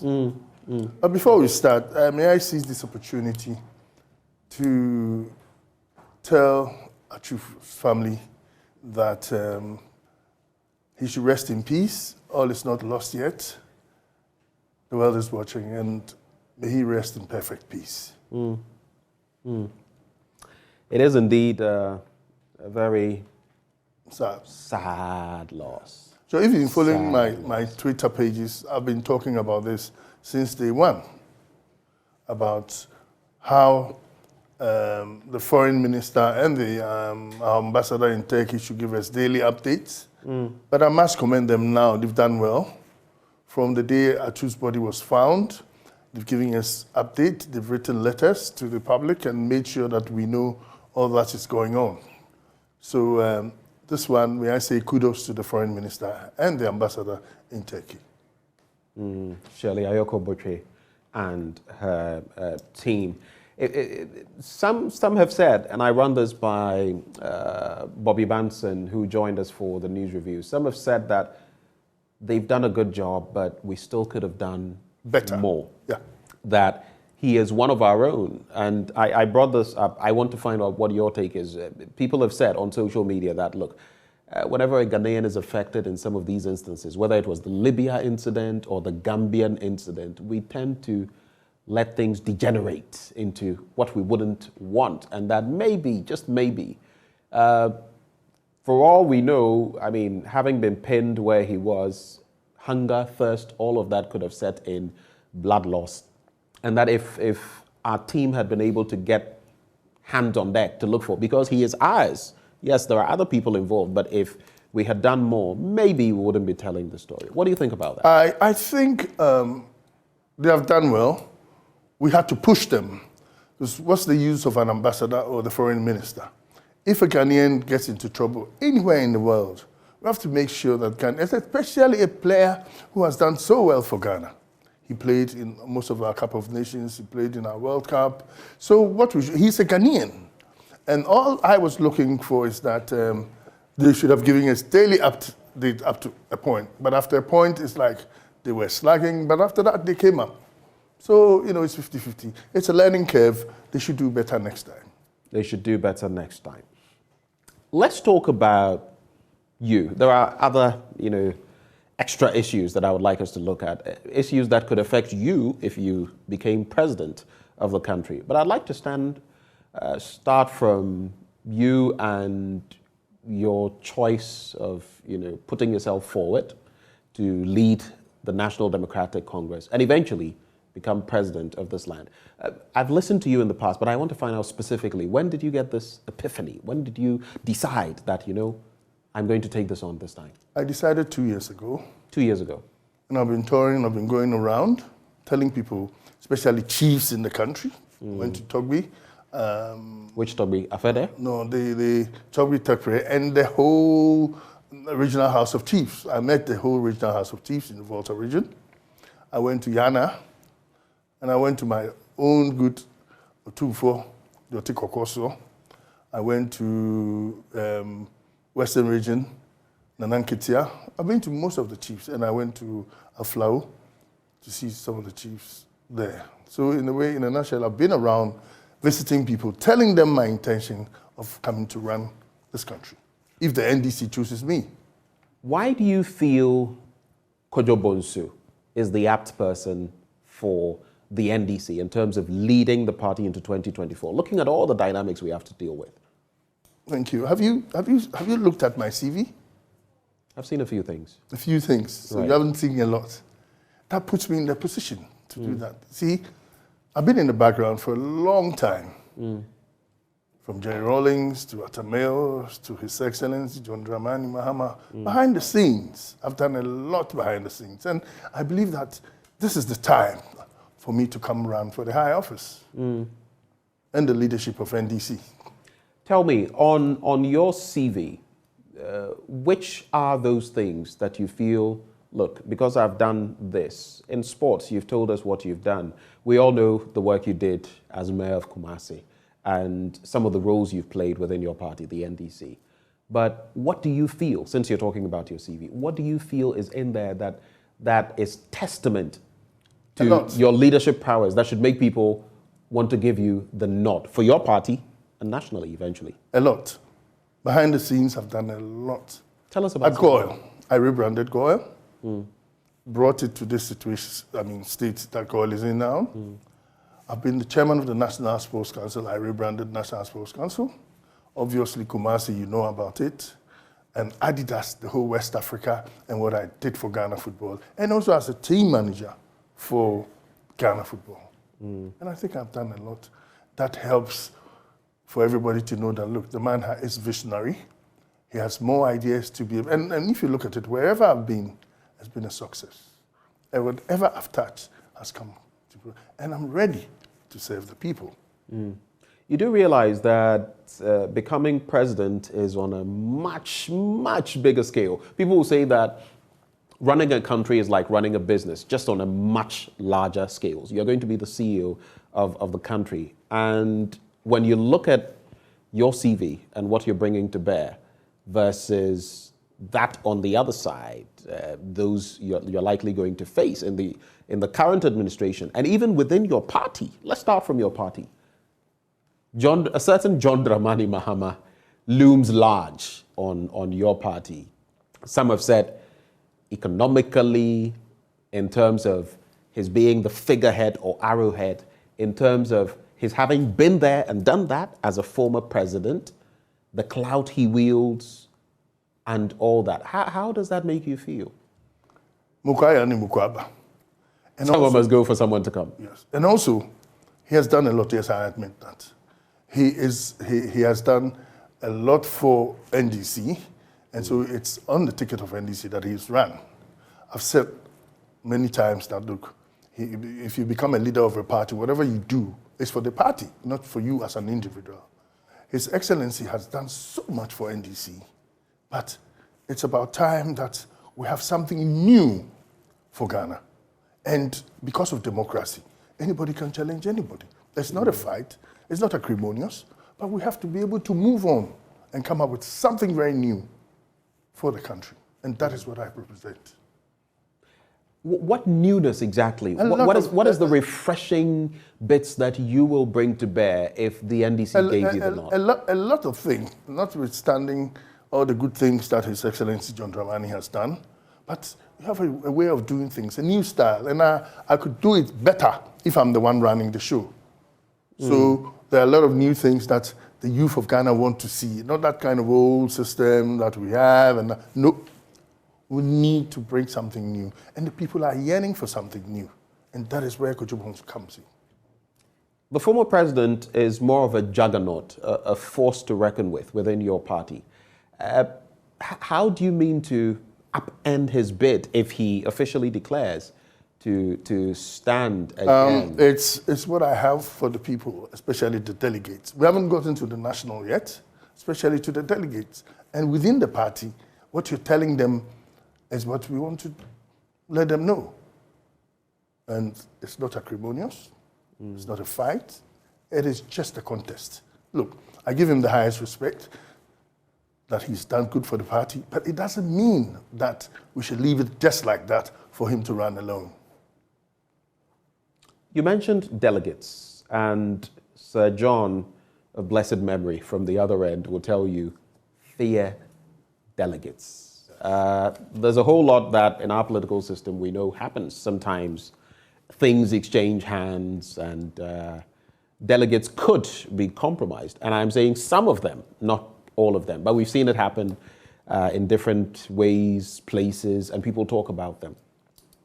Again, going back to his clout, do you feel you can convince the delegates involved to vote for you and give you that mandate? How are you going to do it? Is it going to be a door-to-door approach? How are you going to approach it? A door-to-door approach, but it's not that easy. As you say, it's not that easy. It's very difficult to challenge an ex-president to that level. But all that you have to do is to be able to fight hard, do the right things, let the people feel you, and that is what is going to make the trick. It's not easy. It's not easy at all. But I can tell you that people are listening. How are you going to make the people feel you? I'm sure there are people who are watching us right now who are thinking, okay, you want to become president. You want to be flag bearer of, let's say that person is an NDC card-bearing member. So you want to become the leader of my party.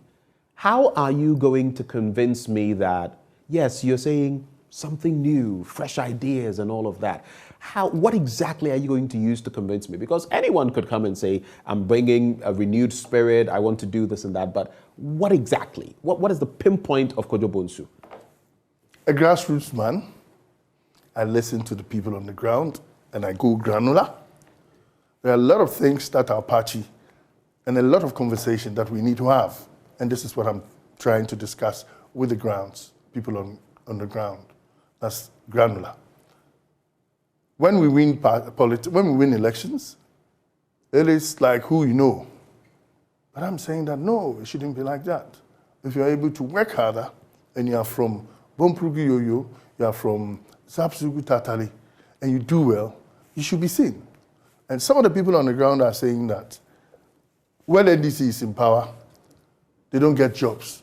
Even if they want to be enlisted in the police or the military, they have to pay money before they can get into the position. But I think it shouldn't be like that. If your party is in power, you should be able to enjoy the fruits of working for the party. So that is why I keep telling people that I'm going to have the bottom approach, not the top approach. People are saying English and maths. Do you know what English and maths is? If we win power, if you don't have any certificate, even if drivers, if you don't have a certificate, you are not allowed to go. And that is because we have 440,000 people who are going to vote as delegates. And you need to make them happy. You need to let them feel that, look, they're part of the party. But if you don't do that, and it's always the same thing, status quo, you're getting people to run away from the party. Are you suggesting then, because you see, this also leads to some problematic areas in our governance, where these people who bring SMSC, X person or Y person to power, then must benefit from the spoils of leadership. And then it creates this very patronizing system where these people benefit from the boons at the expense of most people. Is that what you're proposing? No, that's not what I'm trying to mean. All that I'm saying is those people down there, some of them, drivers, you don't need to really have some good certificate. They can be trained.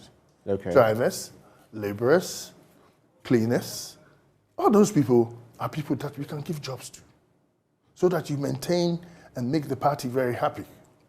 But we don't do that. We don't. This is where the problem is. And this is where Kojo Bonsu is coming in to bring something new to the people so that they'll be recognized as NDC members. And when it comes to time, they vote for us. Otherwise, in the end, we get a lot of people running away from us. And that is what has happened to CPP. Is the NDC, do you feel? You remember there was a time when Nana Kunedo Agyemang Rawlings contested former President Atta Mills. Didn't go too well for her. I think she got just about some 3-4% of the votes. But we're not talking about a contest between sexes or gender. In this instance, it's a straight fight between, maybe not a straight fight, because we don't know which other contenders will come up. Dr. Kwabena Dufour has, showed interest, and I'll be asking you some of what he's proffered. But is the NDC ready for a leader apart from the former president? I mean, realistically, at this point in time, do you feel the party is ready? Yes, we're ready. You see, the thing is, you have to go down and understand all the things that I'm saying. Perfect. His Excellency has done too many good things. But the thing is that if he wins the elections and go further for the national elections, he would only do 4 years of his time. He cannot do more. But in politics... How is that a problem? It is a problem, in the sense that he would be able to do 4 years, and we need to find somebody who would follow and go for 8 years. It's always better for the party. It is always better for the party. If we have somebody who can project, because see, the system has been messed up by NPP. Now, if you're coming to do 4 years, by the time you finish clearing all these, the rot that we have in, we're almost 4 years. And what are you going to tell the people again? That you also came to mess up? But you want somebody who has a long vision, who will be able to tell us that, look, 4 years won't be enough. We've done 2 years. We've been able to do all the mess up. We clear up, so we grow into the next 4 years. That is what will be good for the party. Hinging on that same point, I'd just like to find out from you, because the MPP has said it means to break the 8. They should forget it. They should forget it. They should forget it. You see, this is an internal issue you're looking at, okay? But the external one is our biggest enemy, MPP. They have come to mess the system up. Totally messed up. They came with a lot of lies, 1 district, 1 dam, 1 district, 1 factory. It all has. There was 1 village, 1 dam, 1 district, 1 factory. Whatever. It's all the gimmicks and the phrases that they use to mess the system up. And that is the situation we are in now. So they are our biggest enemy that we need to clear. Whatever the situation, whoever wins our internal elections, we all would come together and go and fight the biggest enemy, which is MPP. That's why I'm saying that they should forget 2024. We're going to pull together whatever the situation. We're going to work as a team. And that is what political parties is all about. If you realize, I've done a lot behind the scenes. We did a speak out store. We did a lot of design of our logos with the MPs and everything. So I'm always involved in it. So it doesn't matter if I win or lose. If I win or lose, it's one party we're talking about. Can anyone realistically, and I'll be going to Dr. Dufour shortly, but can anyone realistically, apart from John Dramani Mahama, stop the MPP from breaking the 8? Mind you, if a new person comes, you're going to now try to curry favor with the people, try to win over the masses, try to carry the confidence of the people. Do you think the party really wants to get to that point where it's basically starting afresh when it can go with someone that already has established himself? Have you gone around talking to people? Have you gone around talking to people about the 2024 elections? We've had a lot of surveys, for example, come through, and they still point to the same trajectory of the former president, being in pole position. We need somebody. Even MPP people, they tell you that we need somebody who's going to go for a long haul so that we vote for him. And it's common. Okay? So this is not a fight or insult to anybody, but we need to do proper contest. And this is what we're doing.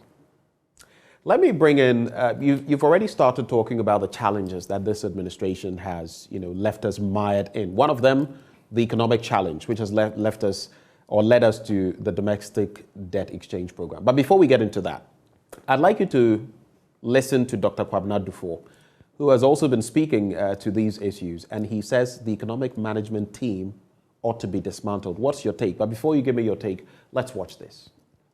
So the issue is not about debt treatment. It's about a real restructuring of the economy. Make sure inflation goes down, the bank borrowing cost goes down, domestic resource mobilization picks up quickly so that we rid the country out of aid dependency and safeguard our national sovereignty. Debt treatment, yes, but that alone will not solve the problem. You understand? Yeah. I mean, one person who had cause to participate in this protest surrounding the debt exchange was the former Chief Justice, and yeah, she told us that as far as she's concerned, she thinks the finance minister has not performed well at all. Do you share that assessment as well? I think so. The former Chief Justice has made a point. How did you get to this point? I talked about the fact that for 8 years, as a nation, we borrowed over $15 billion. That's a huge money. That could have changed the whole country. You understand? And pay interest on such a huge debt from the meager, scarce foreign exchange earnings we make has been a big challenge to the country. And the Eurobond borrowing, it's a special borrowing. I'm not saying it's a bad, no money is bad. It depends on how you use it. If it had gone into projects which could pay or pay for themselves, would I be in a better position now? How was the money used? So the former Chief Justice has a point. Are you surprised Ken Ofori-Atta is still at the finance ministry? Well, we're told that he's managing the IMF program. Haven't you heard it? I mean, that was the response to the calls for him to step aside. I mean, those who engaged the president and had made that call, they say that he didn't give an assurance that he was going to go after the IMF program. He said that, I mean, we are trying to manage it. Let's try and finish with the IMF deal. Then we'll have the conversation about your demands for him to step aside. I mean, do you think he should have been asked to step aside and replaced with someone else? Perhaps some breath of freshness around that area. You see, it's been said by a very wise man years ago that no problem can be solved from the same level of consciousness that created the problem. You understand? Do you understand me? Yeah. So we need a new consciousness. He should go. New yes. A team, not even him. I think the management team must be looked at. As in the economic management team? I think so. Because see, the other ones who, including the finance, who created the problem, can they solve the problem? Especially when I hear some of them say that, oh, by the fact that we have been kicked out of the international market, we have gone to borrow 3 billion, 2 billion. It means the same level of consciousness that created the problem. Hasn't seen the problem yet. They haven't seen that we have a problem. They haven't seen it. The parliament is the keeper of the public purse. You know that? That's why when the finance minister goes to parliament to present the budget, he says, I'm here to do this. And in the end, he'll be asking for approval. They can say, no, take it back. They have that power. Or they say, cut this budget size because it's too much for the economy. They have that power. They are the people's reps. They can say no to the budget. You understand? So what they're asking for is correct. That's their job.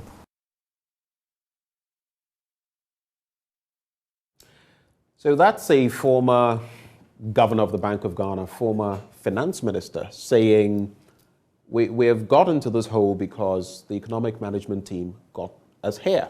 He says the finance minister shouldn't be opposed and that these very people who got us into this situation cannot get us out. What's your reflection on what he says? I think he's an economist and he's on top of all that he's saying. But that is not it alone. The expenses of this government, the way they do things, it has made this country gone so low, economic-wise. Apart from all the DDEPs that they are trying to bring, how did we get to this situation? The long and short is I agree with Dr. Tufo that they have to look at their team very well, and they are not doing anything good for Ghana.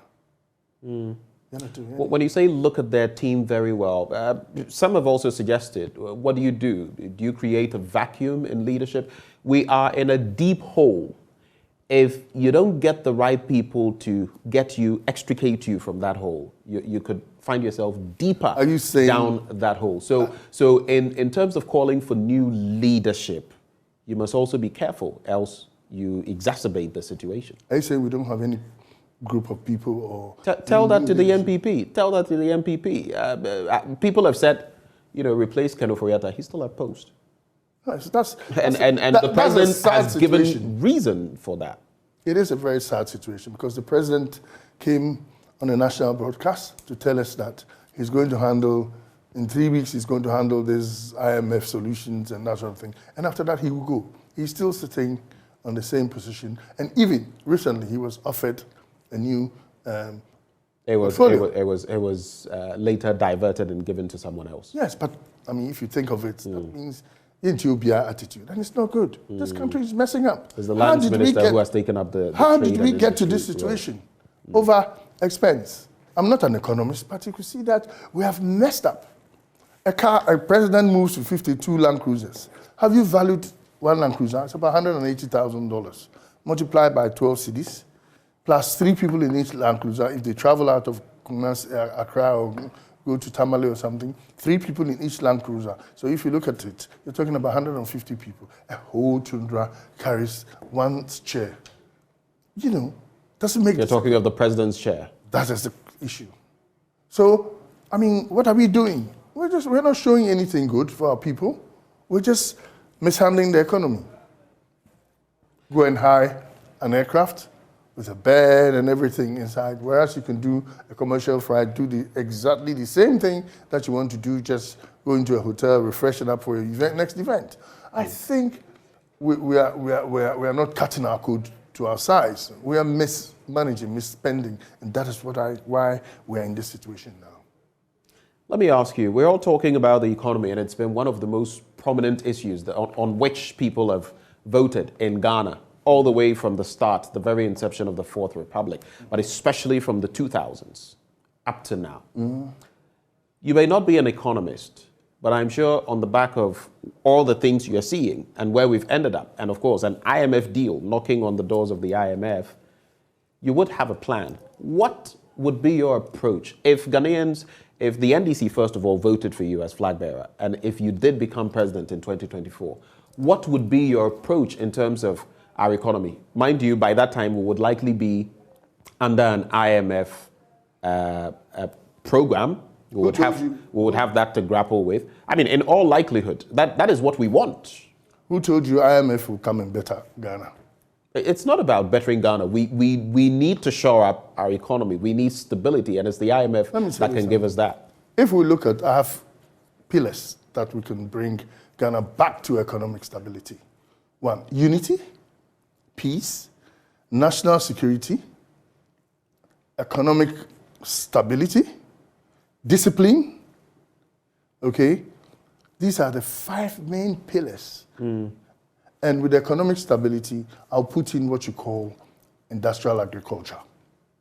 Now, when all these things are achieved, this country will be better off. And also, we cut down unnecessary expenditure and also cut down ministers.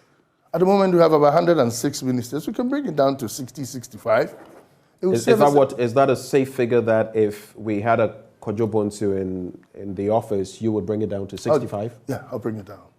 Why not lower?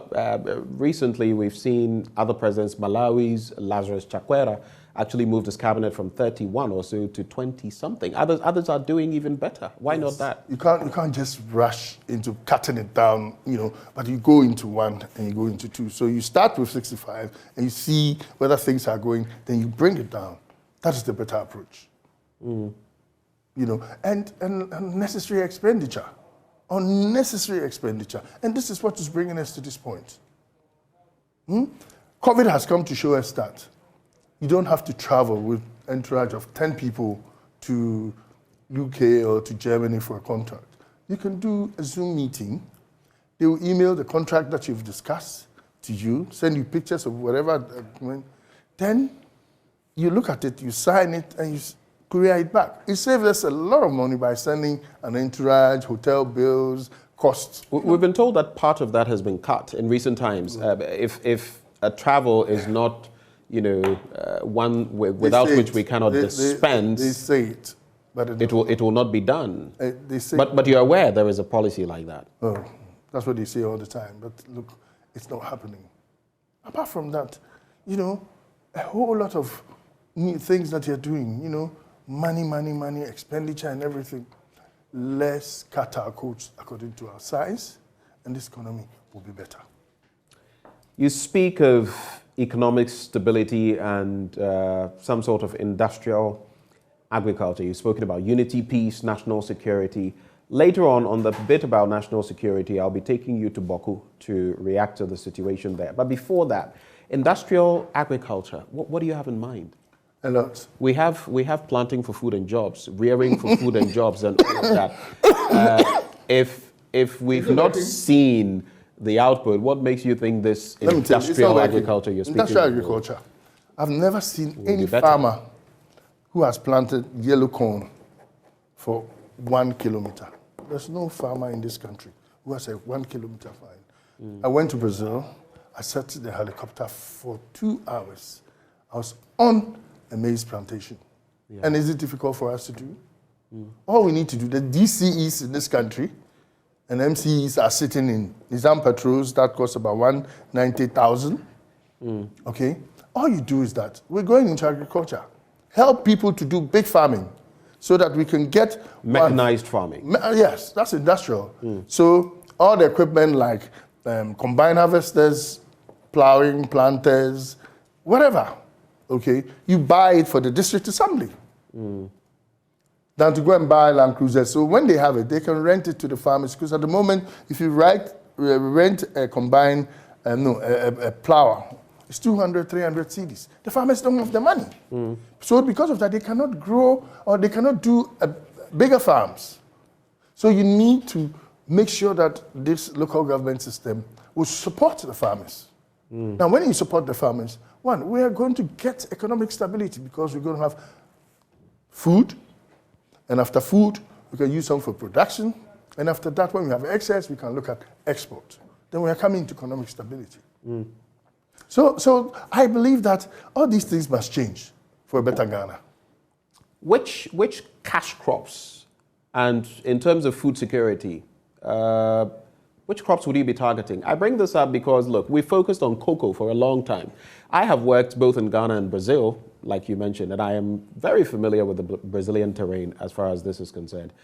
In the cashew, industry and the value chain, cashew is far more lucrative than cocoa. What you'd get for a kilo of cashew versus what you would sell a kilo of cocoa beans for is the disparity is high. Recently, I heard of Nigerian billionaire Adenuga actually venturing into that industry, multi-million-dollar, I think over 63.5 million that they're investing into this new plant. And Nigeria is one of the hotbeds when it comes to cashew production in Africa. What are you going to be producing? The Malaysians came here, picked oil palm, learned a lot. Look at what they've done with it. Look at what our industry is. So what are you going to be focusing on if you tell us about mechanized agriculture? Some have said, and this may be an idea, cassava. So many things we can do with it. Now people are making wheat out of, people are making flour out of cassava instead of wheat, which we have to bring in from Ukraine and Russia. So what is your target when it comes to... My target is cocoa, cashew. Agriculture. Cocoa, cashew, maize. We never used to plant yellow corn, but now I think we're doing it.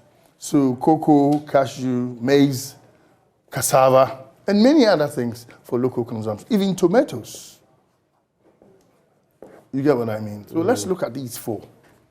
And if we look at it very well, we're going to cut our international money going out, and it is going to stay in. so that we bring economic stability into the system. And even we can add value to these things. Right. Cashew. In Brazil, you've been there, they can use cashew for what? Brandy. They can use cashew for a lot of things. So many things, even the fruit. Yeah. Like you said. Yeah. So people make wine out of it. Some can even use the pulp, process it, use it for a number of things when it hardens. Some people even use it in making, what's this? Bricks. Are you aware of that? The sheath of the shell. Yeah. That's so much that it can do. One product. So if we're doing this, all the importation, all the foreign money, I mean, look at this country. We import toothpick. And if you know the budget and the money that goes into importation of toothpick, then you come and argue that the economic whatever, one dam, one district, and no. It is to be able to face the issues and give the people the chance to be able to farm and do a better farming by supporting them. Fertilizer. And we are not doing it. Now, under the 5 thematic areas that I spoke about, if it's done and all these things are looked after very well, we will prosper. We will, We will prosper. Just like General Champong, Operation Feed Yourself. And industrial agriculture is the next issue to be able to make this country a better place for us to live. Let's talk about security. It's interesting because I'm just picking out some of the very things you've spoken about. You spoke about unity. That's a broader subject. Peace. We've looked at your economic stability in respect of industrializing agriculture. But let's talk about security. One of the foremost issues we have, an albatross around our neck, so to speak, is what is happening in Boku. When you go back into the history, you would read about the colonialist forces and looking for, decentralization, looking for a system. The Kusasis had their Tindanas. The Mampusis had a chieftaincy system. What happened, happened. But on the back of all of these developments and the constant exchanges between the two, it goes off for a while, it comes back. How would Ekojo Bonsu resolve the Boku situation once and for all? Number one, it's all about communication. You have to get national security's information on why that problem is going on for a long time. We had the same problem in Dagbon, but we've been able to solve it. I was going to reference that. We've solved it, haven't we? We have. So it's about communication and looking at what all that is going on. Okay, and I think we are not hitting the correct places. We need to get the 2 factions, or whether it's 4 factions. We have to sit down and play the game, understand what they want.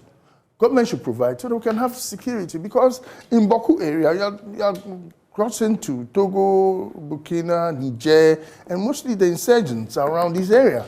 So if we don't take care, that is why I talk about national security. So it is very important, okay, that we should meet the people different ways, listen to them, and we can put a package together for all of them to be able to have a satisfaction in a free Ghana. That is how I see it. It's all about communication, understanding them with their problems. You feel it can be done? It can be done. Why not? It took us for a long time, I think 10 years, but the Dagbon crisis has been solved in a lovely way.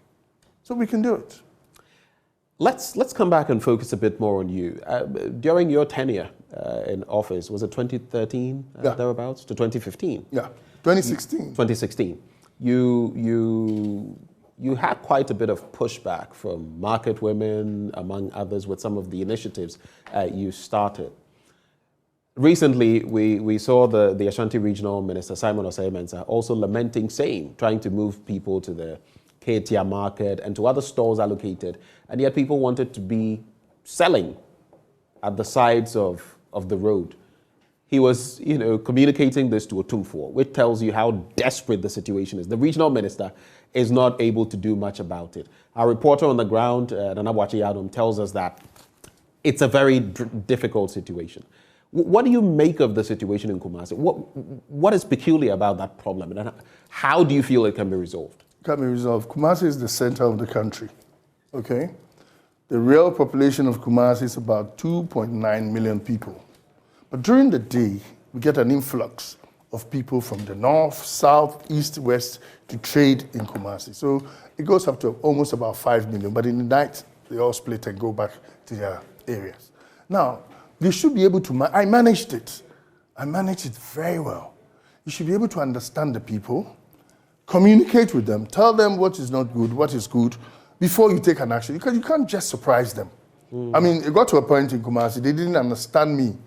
Okay, I went to court 32 times when I wanted to build a market. Now, when I go to Kumasi, the market women who wanted my head off are in love with me. They say, Kojo, you did well, we are happy with you, they lift me up, and all sorts of things. It's the way I managed it.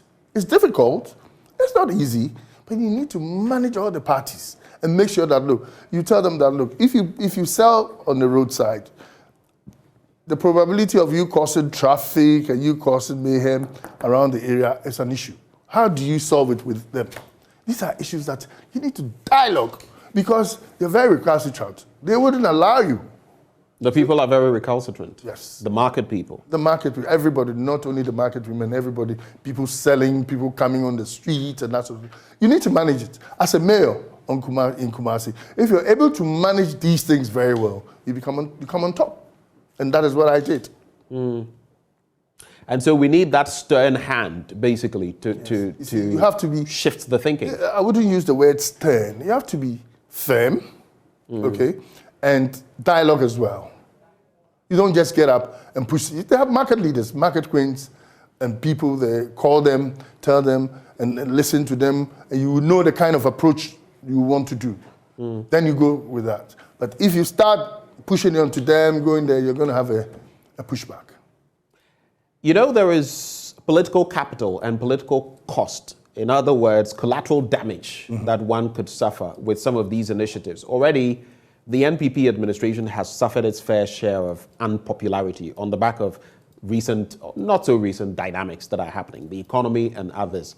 If there was a push to streamline matters in Kumasi, a la what you're saying, wouldn't that be political suicide for the NPP? Looking at the fact that this is within its stronghold, and if it slips in that region, it could be disastrous. You've mentioned it, it's stronghold. That is where they should use dialogue to talk to their stronghold people. They definitely have party executive, they have people who sympathize with them. So you just have to talk to them, listen to them, then you come out with a plan. Just don't push it on them. If you push it through their throat, you're going to have a problem. In Kumasi, you need to dialogue, you need to do background, you need to do sort of behind the scene, talking, before an action is taken. If you don't do that, you fail as a Kumasi mayor. Who are some of the people to speak to? Otumfuo, definitely, but who are some of the others that to get a solution you would want to speak to? Market queens. Right. Market men. And the commoners, the shoe shine boys, the cleaners, and everything. You need to meet them separately. Then you can understand where they're coming from. When I was trying to build the KGTR market, they told me that they won't allow me because I'm going to mine gold there. So they wouldn't. I had to do a lot of dialogue. They have to go to court. They have to do this. One of the times I was nearly jailed for contempt of court because they understand the system. They're fighting you here and there. But now they're very happy with all that I did. I'm sure if you do your own research and you go to Kumasi, everybody's looking for Kojo Bonsu back. I see. Yeah. Check. I'm sure one of your guys who does most of the research, Erastus Asari Donko, and all the people in Kumasi, they know the people want me back. But you see, it's not my party. But you see, we need to develop Kumasi and make Kumasi workable. Kumasi must be made to work. But contrary to what you're saying, some of the information we've picked is that those in Kumasi are not too enthused about you. I don't know, maybe about your mayoral, role. Maybe they now look back and say, as a mayor of Kumasi, you were spot on. But in terms of leading the NDC, it appears the people of Kumasi are not so sure. They are not so enthused about you. Are you sure? That is the information we're picking. You better go Kanula. It's a face thing, no? They call me, do you understand that? One of our own. Yes. Kojo Beba, if you hear Kojo Beba, they tell you, "Ye diemuni." I see. So I don't see where you're getting this from. Yeah, do your research very well. We've actually interacted with quite a number of people, our people on the ground, and even to corroborate that, Global Info Analytics. I'm sorry. Its data that it's been gathering doesn't look very good for you, does it? That's fine. It's their data research. Let's leave it like that. Yes. So you don't believe in it? No. I mean, it's up to them. They've done the work before. How many people were they sampling? And where were they sampling? Their sample size is usually around 2,000 plus, thereabouts. Have you seen the population of Kumasi? But the you know, population that's what surveys do. They definitely... No, but you have to do some kind of representation. That's where you get the truth. Anyway, I'm not arguing with that. They have their points. They've done their research. Let me concentrate on the kind of work I'm doing in Kumasi, in Ashanti. You're aspiring to lead the NDC to victory in 2024. There has been a recent reshuffle that seemed to create quite a stir within your party in Parliament. What is your take on that? I mean, you want to reshuffle 1.5 years for you to run away? That doesn't make sense. Doesn't make sense. It doesn't make sense. And how many new ministers are they bringing? Are they cutting down numbers? Are they going to cut down costs? We're in an economic situation now. What are they doing? I don't agree with them. Whatever they want to do, their term will be up soon. And we'll gather as a team and fight them off because they have messed this country up. So you disagree with the NDC's No, I don't. Parliamentary reshuffle? That's actually what I was speaking to you about. No, you were talking about ministers. No, I was talking about the reshuffle of your party Reshuffle within of our Parliament. party, it's inevitable. I mean, it's something that has happened, but I believe that it could have been done in a better way. Negotiation, I believe in that. Talking to them, letting them understand that this is the time, this is that, this is that. You know, I thought you were talking about the new minister. I realized you heard. Yeah, that's what you said. The trajectory. No, I said Parliament. In Parliament. Yeah, in Parliament, yes. I suppose it was inevitable, supposed to happen, but the way we managed it could have been better, and it would have brought peace. But anyway, let me seize this opportunity to thank the elders of the party because they brought calmness in the party. The former president also had to step in, actually, and intervene with people like Muntaka and others. Kudos to him. Let's look at other projects that this administration has taken up. Maybe before that, the DDEP, Domestic Debt Exchange Program. I just want us to go briefly back to economics before I was going to bring in the National Cathedral. When you look at how it's been handled, especially, I'm sure you've seen Sophia Kufu pick it at the ministry, former Vice Chancellor, Professor Sam, among others. Now they've been, given an exemption. Did it have to take that for senior citizens to come begging for their own money? I was going to ask you that question, then you've come back to the question. The thing is that, you see, pension and cost of medication in this country. Years back, diabetic medication, that costs 300 cedis. Now it's 900 cedis. So you can see that the country is messed up. Now you go and also give a haircut to their pension funds and that sort of thing. You're creating a big problem. How are they going to survive? If they have, let's say, 15 years more, you're cutting it down. So it is, the question is that how did we get to this situation? What happened? Why this? You see, so the government must own up to it and forget all those things they're doing and make sure that they come up with something very good for the system so that this system doesn't crash or collapse. The National Cathedral has stalled, but there are plans to continue with it. What is your take on that project? I think, yes, Nanado had a good vision for a national cathedral, but you couldn't have demolished 50 houses to do that.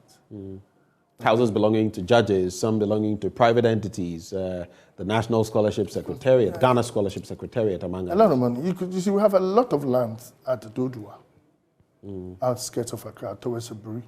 We could have done that and even built a smaller version that will cost us, let's say, 50 million or 100 million. You don't, if you promise God that you want to, you don't have to go and build a basilica like Ofobuanyi did in Yamoussoukro. All you do, because it's a learning curve. You should have learned what is happening. At the moment, I hear in the basilica at Yamoussoukro, go there, go and find snakes. Yeah, abundant. Yes. It's total waste of money. You could have built a 50 million cathedral. Nobody would have questioned you. And that one, Lalasu, collecting money from here, they could have built it with ease without a problem. Must it come from state funds, though? That is the issue. Taxpayers' money. That is the issue. And also you've demolished. Now the construction has been stalled and the place has been left vacant at a ground zero, negative down. It's not a good thing. It wasn't a wise decision. Yes, you could come up with a cathedral, or you could have built anywhere. You could have found somewhere behind Kasua and build it and do a first-class road to the place. I believe that, you see, we should have count our chickens before they hatch. It's too expensive to build that thing. You know, and to be honest with you, it has created so many problems for this country. Should we, on back of our economic situation currently, should that project be brought to some sort of cessation, at least for now, till we can find our feet again? We should stop. We should stop and find. I would want to build a hospital within a amount of years, not rushing. But this administration has Agenda 111. Ooh, Master, they keep coming up with Agenda 111. This. It's all gimmicks. What is Agenda 111? How many hospitals are they building? The reality is what we're talking about, and how it will save Ghana money, so that we don't go to the situation that we're going to DDEP. You want to make people happy. You want to make people prosper in the economy that you are in. But look at us, the situation that we find ourselves in. It's terrible. I'm sure you're having problems at home, but people are not talking about it. And I think we should face it and tell the truth. It is a terrible thing. The whole country is in shambles. What would you, in case that project does not, the president has committed, he says, by the end of his tenure, somewhere in 2024 or 2025, the project would have come to an end and the cathedral would be built. But should that not happen, and should Kojo Bonsu become president in 2024, what would you do with that project? What would you do with it so the taxpayer doesn't lose out completely? The harm has been done already, but I believe that we can do a hospital. A hospital? A hospital. Okay. With phases. If, let's say, every year we can be built in 10 years or 5 years, 30 million every year out of the budget allocation. But I wouldn't use it for a national cathedral. We can build a hospital with it and floors, because, you see, the place, the foundation has been laid. So we can use it for hospital, ministry offices, and that sort of thing. Because you want to make sure that what is happening will bring some revenue to government. Some revenue. So an alternative would be that if they don't finish the project, let's turn it into a hospital. Not only a hospital. We can even do first 3 floors hospital, and the rest commercial space, offices, and that sort of thing. That will benefit government. Let's look at another issue that people have voted on in recent years, apart from the economy, is corruption. And you remember the promises that were made by this administration. The current president spoke about using the ANAS principle and all of that. But corruption has not got any better. When you look at the Afrobarometer surveys, when you look at the Corruption Perception Index, when you look at myriad surveys that have come up, in fact, if we haven't tapered off, we have become even worse when it comes to corruption. How would you fight corruption? Remember, your own party mate, who became special prosecutor, Martin Amidu, said, in this country, when you fight corruption, corruption fights back at you. That's what he said. How would you address corruption? We must fight against corruption. whatever the situation, we have to go and fight for it. But I would have a different approach to corruption. So I think the two major parties and the other parties should have a serious discussion on corruption. If you follow my website, www.kojobonsu2024.com, okay, we're going Can you mention that again for those who may want to? www.kojobonsu2024.com. Right. Okay. With corruption, what you do is we have to sit down on a round table, being nationalist, thinking about Ghana. Not party-centric, Not national. National. And look at ways we're going to solve this problem. Because if we don't, we're still going to go down and down and down. We need to understand that, look, corruption will kill us. So if you look at my manifesto, I'm talking about discipline in this country. And discipline is what brings down corruption, because we are not disciplined. And also, if you have talked about national service, everybody, university, SHS, doing 2 years of national service with the military. Okay. Like it's done in Israel, like it's done in Germany, like it's done in Switzerland, okay? I've done the customs. Every year, we churn out 150,000 people, and the military academy can divide the people regionally to all the military officers. Then we start training them so that we can start bringing out some kind of disciplined people. It won't be achieved in a day or in a few years, but we build on it so that people will know that, look, Ghana is all that we should think about. My final bit to you, you look at countries like Japan, they're struggling with an aged population. Very few young people, they're trying to encourage people to give birth. Same thing is happening in South Korea. Canada is looking for a lot of young people because the population is aging. We are blessed with a youthful population. By 2050, over 50+% of our population, even now, will be youth. But we're not capitalizing on that to build our economy. My question to you, what does Kojo Bonsu have for the youth of Ghana? You see, for the youth to listen to you, you need to appeal to them, okay, for them to listen to you. And if you look at me, I have the swagger to appeal to the youth. You have the swagger to appeal to the youth. Yeah. I love that. If they don't want to know what you're doing, they want to do other things. Now, I'm sure you've heard, the youth like music a lot.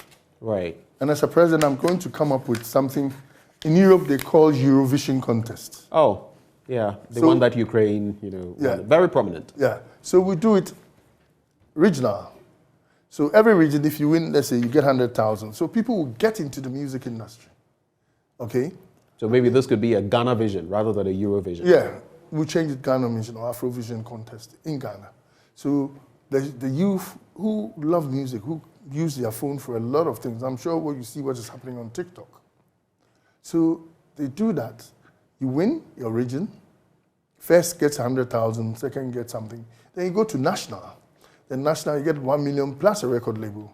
So it will entice people to move from all the Sakawa things, and because this one, if you do well and your music is good, it pushes the country up, then you can get some revenue. This is something that I have for the youth. And also the farming that I spoke about.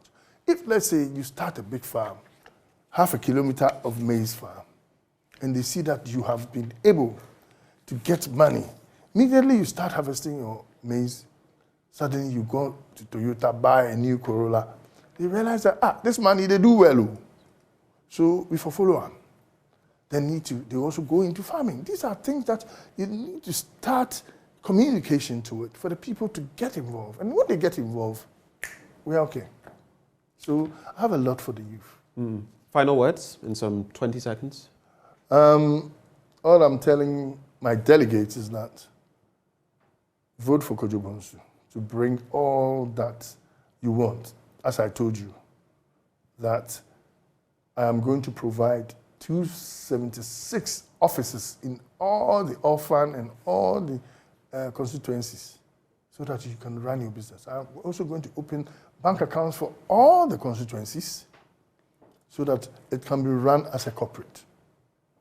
NDC needs to do that, otherwise, within a short time, the party will be collapsing.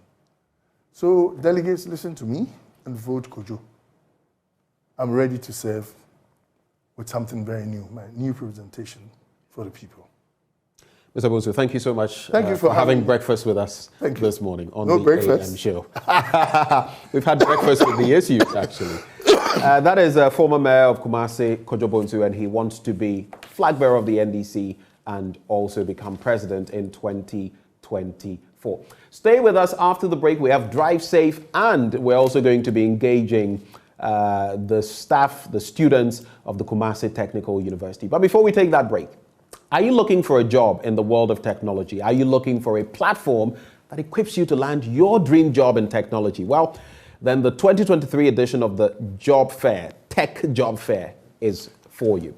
The venue is the Accra International Conference Center. The date is Wednesday, the 22nd of February, 2023. Time, 9 a.m. to 5 p.m. And the theme, leveraging technology to create inclusive and sustainable jobs. The organizers are the Institute of ICT Professionals, Ghana, and AFOS Foundation. Supporters or exhibitors include the German Development Corporation under the Invest for Jobs program, Jobberman, Lene Services, MTN, GIZ, AHK, Netherlands Trust Fund, Admin Telecom, among others. You want to reach out, I know. Just call or WhatsApp 0242 912 027 or 0201 233 215 for more information. The job fair is, here's the best part, free and open to all.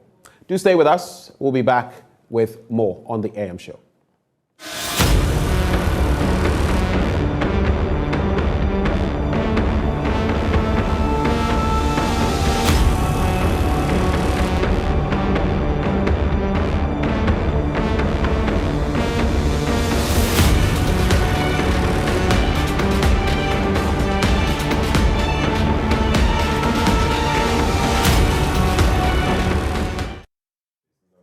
You're welcome back to the AM show. Benjamin just finished there with the big story, and that was a one-on-one interview with Kojo Bonsu. Now, let's talk about the Koforidua Technical University, which is 25 years. Now, there's a homecoming event, and all students of the KTU are here to tell us more. We have Komla Abojo, who is the alumni president of the KTU, and we also have Richmond Asumadu, who is an alumnus of the KTU. Gentlemen, good morning. Thank you so much for your time. Good morning, and thank you for having us. The only thing I know about Koforidua, I've never been to Koforidua, but I've heard about the Koforidua flowers. Right. Well, what are the Koforidua flowers? We have the girls. Oh, it's the girls. Yeah, it's oh, the girls, I see. Yeah. So the Koforidua flowers are the girls. Yes, we have nice girls there. You know, the girls are flowers and they attract handsome and you know, when we say a man is handsome, it means his hands has some. Ah, okay. Handsome. I see. Okay, so what do you call the gentleman in Koforidua? Oh, then I guess we are teammates because we have flowers. Can't be. Oh, the hunters, Koforidua hunters. The hunters, yes. The hunters. Yeah. All right. Okay. Let's talk about the Alumni Association, the KTU Alumni Association, and what's it about, and what you guys have in store for us. Okay. Thank you very much. Koforidua Technical Alumni Association. It's an association for all persons who graduated from Koforidua Technical University. And not just that, you need to register, pay dues, and become a member in good standing. However, we just started working vibrantly to mobilize membership. Beforehand, we were just a handful of people moving here and there. Okay. But now we are coming out with that vigor to make sure that we have the numbers.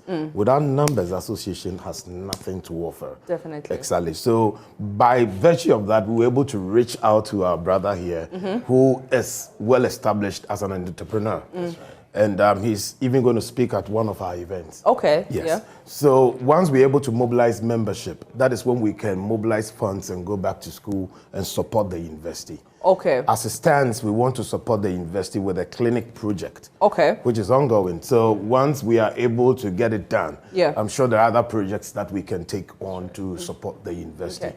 That's our core mandate. Sure, we'll talk about the clinic very soon. But after 25 years, why the homecoming? Why 25 years? What is it? What is happening? I think, every milestone and the agenda, what you intend to do with your celebration. We believe after 25 years, we need to showcase what the university have been able to produce. I, for instance, I am now employing people. Okay. And yes, and then I completed Koforidua Technical University.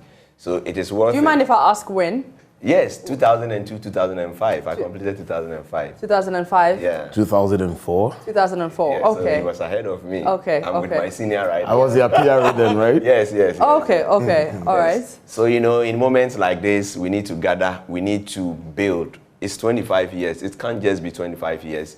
We need to put together the members. We need to call those that are doing well. We need to support each other. So we are taking opportunity of this celebration to bring everyone that is alumnus to come on board to help us build this association. And we believe out of that, we will be able to support one another in terms of even job opportunities. We were just talking about that we need to consider our colleagues and even the schools, those that are yet to complete, those that are done and are not employed yet, and also build projects that will be more productive to the institution. So we decided to go that way to strengthen the alumni system. That is why, yeah.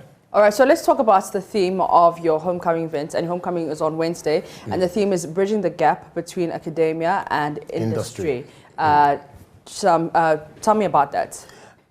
We have come very far as graduates of Koforidua Technical University, and I guess your university you came out from, there are things that you learned on campus, and unfortunately, you don't really apply even up to about 70% on the field. And that gap is still widening up. Yeah. Because, I mean, we are not looking at the requirements of industry when it comes to the workforce and what kind of training we need to offer such people so that they can become rather productive. Okay. And produce what industry requires. We have a lot of graduates, you employ them and it's difficult for them to deliver.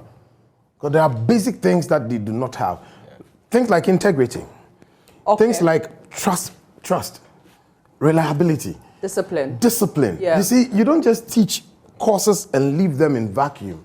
They must, embody some of these values, these virtues. But if someone who is 25 years old and doesn't have integrity, doesn't have discipline, is not time conscious, this is something that, don't you think that this is something that the parents are to be blamed for? We can blame parents entirely. Because, 25 years old and you don't have discipline, 25 years old and you don't know that if your work starts at 8 o'clock or your meeting starts at 8 o'clock, you're supposed to be there. Truth be told, how many of us spend enough time even with our kids as parents? Okay. How much time do we even spend with them? Yeah. You do a little bit. You leave the house by 4. Yeah. By 10 p.m., that's when you are back. Your kid is already asleep. You leave the kid with the nanny. Okay. What kind of knowledge is the nanny giving such a kid? We believe that, yes, home is the first place to train such kids with such values. However, when you go to the university, when you go to the polytechnic, you should be able to get the opportunity to learn some of these things. Okay. It should be tied in what you learn. Yeah. That aside, there are some core soft skills you also need to be able to deliver at the workplace.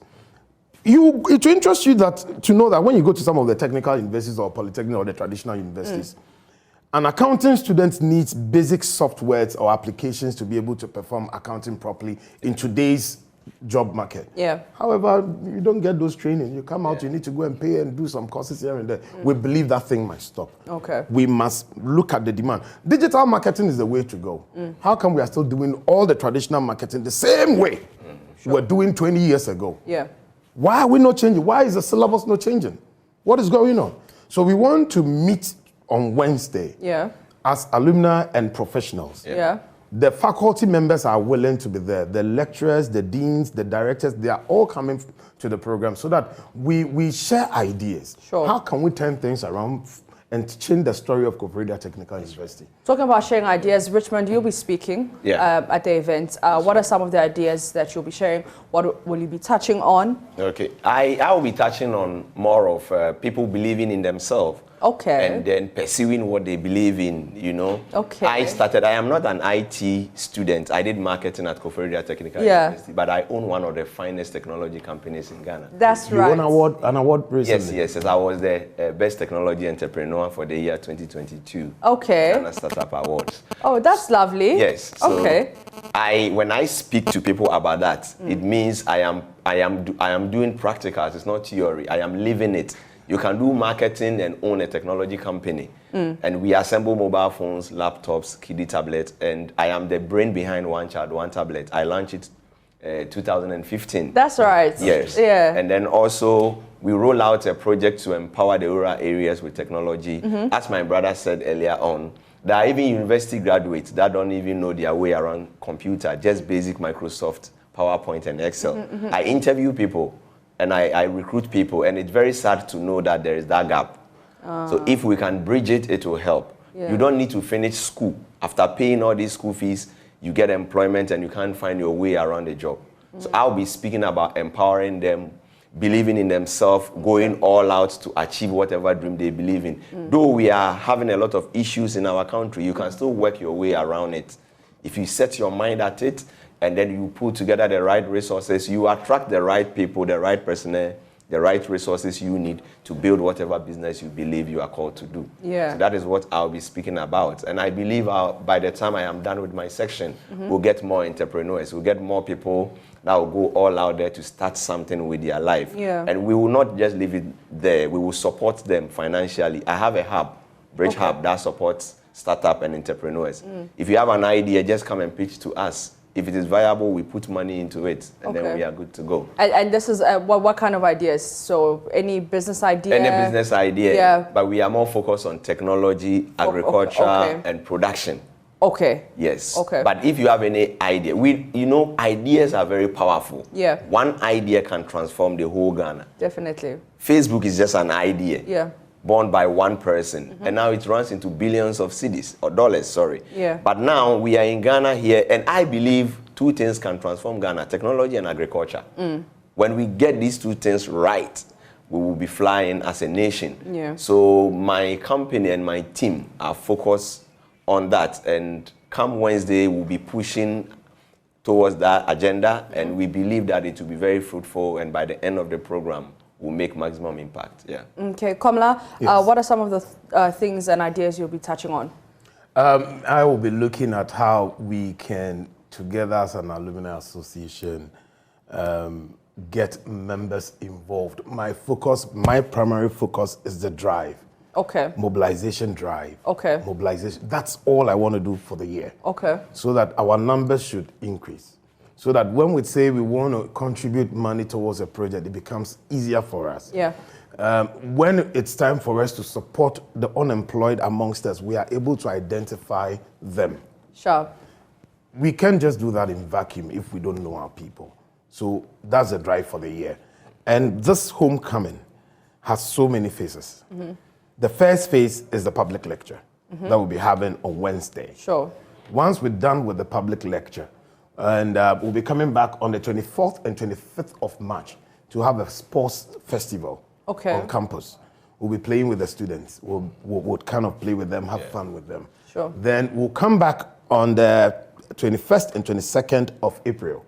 On the 21st of April, it's an all-guys affair. They'll be cooking competition. Okay. So we'll see how good the guys can cook. I'll be cooking as well anyway. Okay. Mine is a wokple. I'll cook a wokple and Adam and what have you. Oh, all right. Then I guess you'll do the fufu. Yes. So after that, we'll come back for the awards night. Sure. Which is the 22nd. The awards night, we want to recognize people like my brother here, who are contributing so much to Ghana. Yeah. Who have excelled.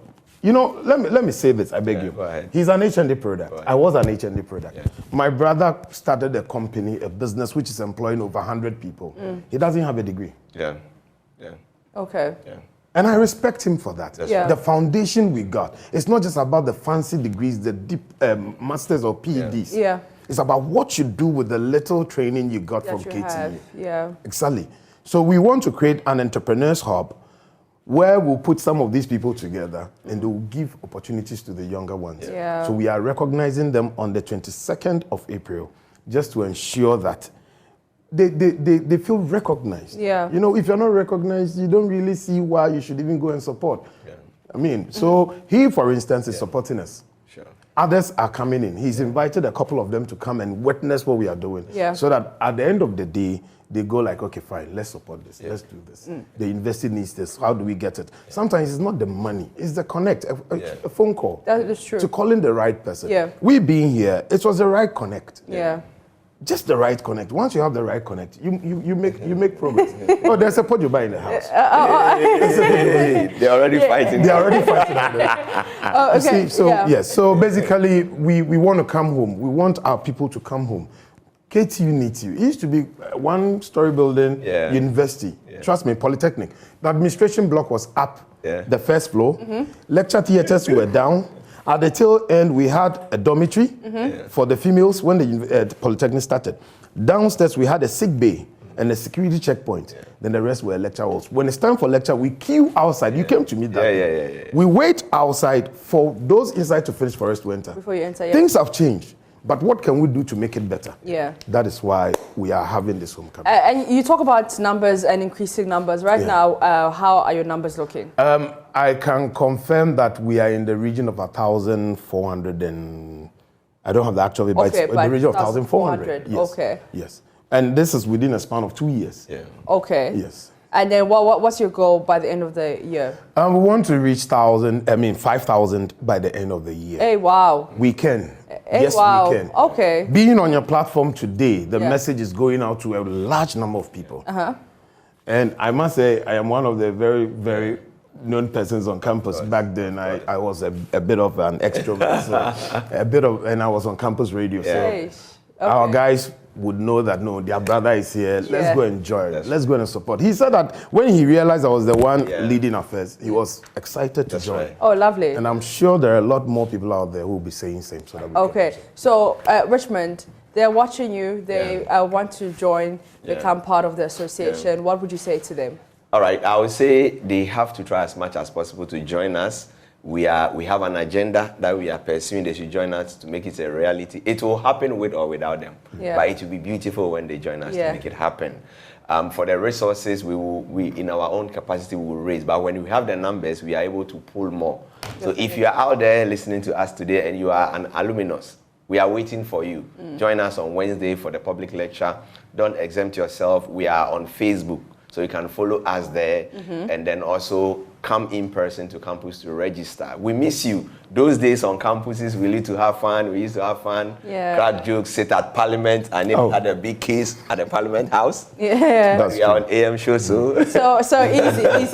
Yeah. Okay. So before I let you go, let's discuss some of the speakers. Your guest of honor. The regional minister, Honorable Sede Champong, he'll be coming. He's confirmed that he'll be coming. Sure. And Dr. Robert Tay, now Professor Robert Tay, he's the Deputy Director of Procurement and Stores at DVLA. And Rich Monasume, the CEO of Bridge Company Limited. I think this is one of his products, right? Good. Oh, okay. Yes. Let's see. Okay. I need a tablet. This is assembled right here in Ghana. In Ghana, proudly made in Ghana. This is lovely. I like this. Yeah. Thank you. You'll be getting one of those. Sharp. I know Bridge will bring it. Sharp. Okay. Akakpo is laughing at me because his own is not here. Yeah. So he will be speaking. Then we'll also have Mr. Semotin, the CEO of SASEM Group. That's his mate. They were in the same class. Same class. And he's also has about 70-something employees in his company, yes. Okay. Professor Prince Boateng will be speaking from the academia point of view. Then I will come and do the last talk on let's mobilize and membership. All right. Exactly. Would you like to acknowledge any sponsors? As it stands, Bridge has decided to support. Okay. And SASEM Group too has decided they will support. Carmoni of Silver Star. The CEO has given us his word, so we're looking forward to that. Exactly. And we're still waiting to see those who can support. Okay. So if you really want to sponsor us, we are out there. We are waiting for you. So how do they contact you? 0244 44 70 72. 0244 44 70 72. Yeah, but it all begins on Wednesday. Yes. 22nd of February at 10 a.m. At the Ababento Andam Theatre. Yeah. Okay, cool. But can they join via Zoom, via social media, Facebook, right? Yes. Okay. We'll be sharing the link tomorrow. Tomorrow. Yes. All right, cool. On your Facebook pages and whatnot. For the last time, please mention your number. 0244 44 70 72. Okay, so bridging the gap between academia and industry. Gentlemen, thank you very much. I wish you all the best. And I hope that December, when we meet, the 5,000 and beyond. And beyond, you'll have it. I'm with a tech man, so I don't have a problem. You'll have it. Yes, we'll have it. Okay, yes. Thank you very much.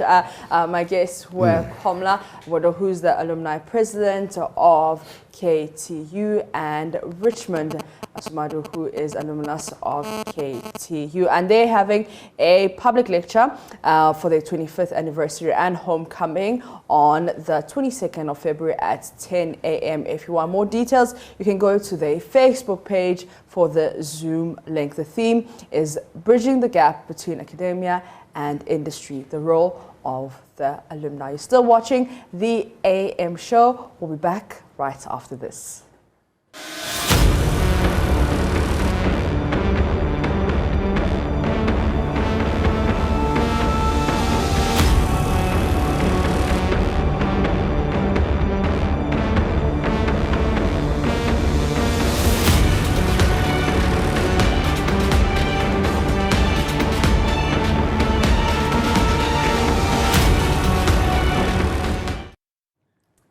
Welcome back to the AM show. Benjamin, we're tag teaming again. Sits next to you once again. Right after the news review, we split, and here we are back again.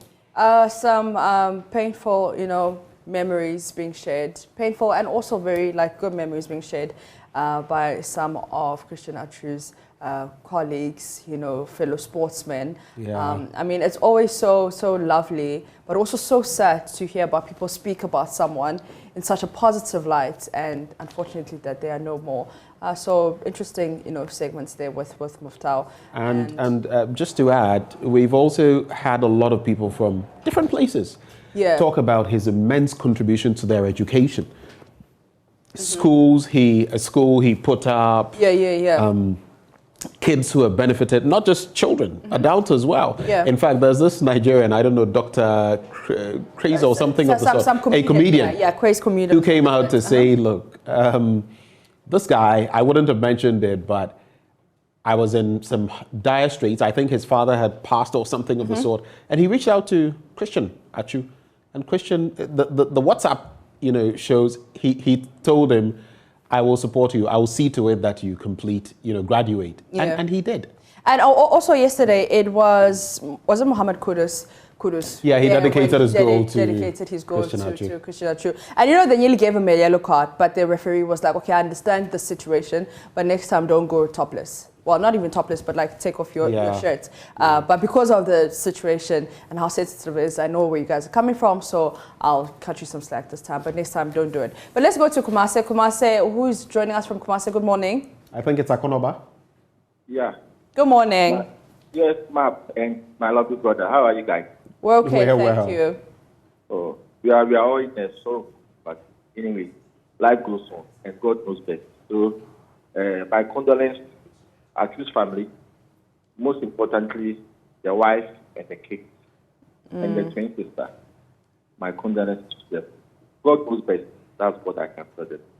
My brother, you see, it is so nice and so gratifying that now the NDC is proving to be the best alternative ever that Ghana would have ever had. This comes in light of the directive that they're giving to the MP.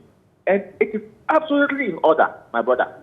The question is, President Akufo-Addo has appointed Dr. Stephen Amwa to go to Ministry of Trade as a deputy minister. Already, we have two ministers there. One in charge of trade and one in charge of industry. So what at all is Dr. Stephen Amwa going to do there? Trade ministry, we have two deputies there already. And the president has not used his powers to revoke or to sack any of them. They are still in force. So what is Stephen Amwa going to do there? Meanwhile, you are saying we should cut down expenses and tighten our belt. Is it the way to tighten your belt as a government? So you are not questioning Dr. Stephen Amwa's capacity or capability, but you're No, saying there are too many people there already, and it makes no sense to add him. Exactly. I can never do. I mean, he's competent. He's an MP. I respect him. But the decision of the president to add up is what is my problem. Why are you adding up? Good day, my brother. Akonaba, thank you for sharing your thoughts. So, I mean, people have been reacting and saying that our government is already very big. And it's a drain on the public purse. So where you can cut down, cut down. Don't keep on adding. This is a conversation we've been having from the beginning. From the beginning. Yeah. I mean. From like what, 2017? Yeah.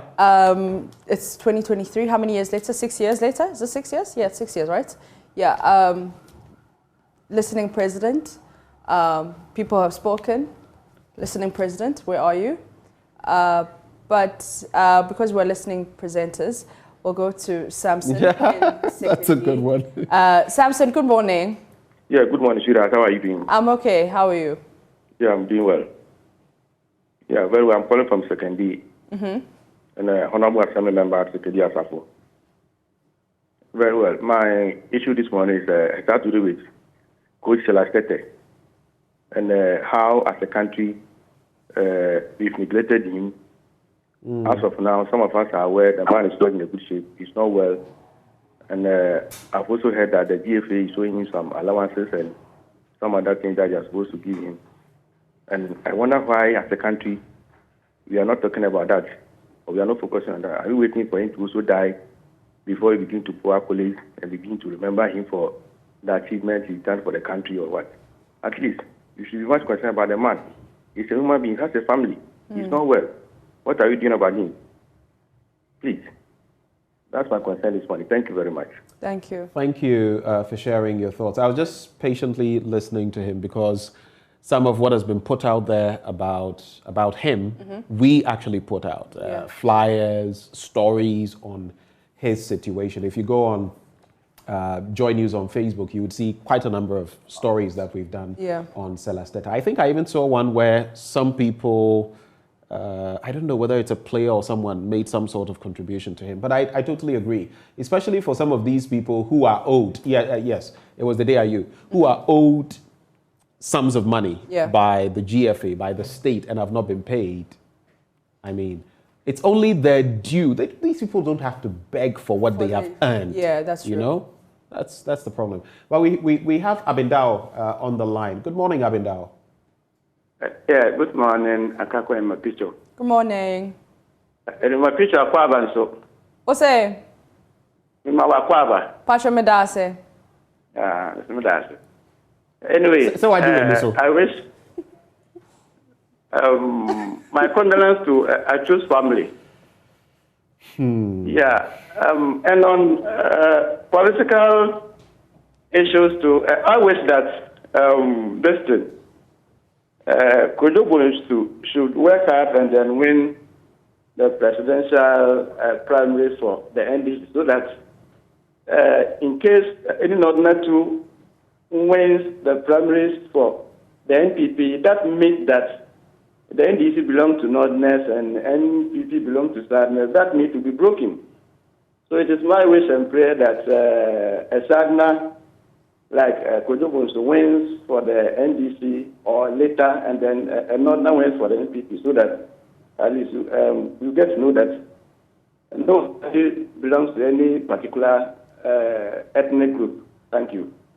Thank you for your thoughts. Do you get his point? So he's basically saying the NDC tends to be Northern Ghana oriented, and the MPP more Southern Ghana, in fact, Southwest oriented, Western Ashanti region, Eastern region, Western region. So to break that thought, if Kojo wins, then a Southerner would be in pole position for the NDC. And if Dr. Bawumia wins for the MPP, then a Northern, and it would show that these two parties are not.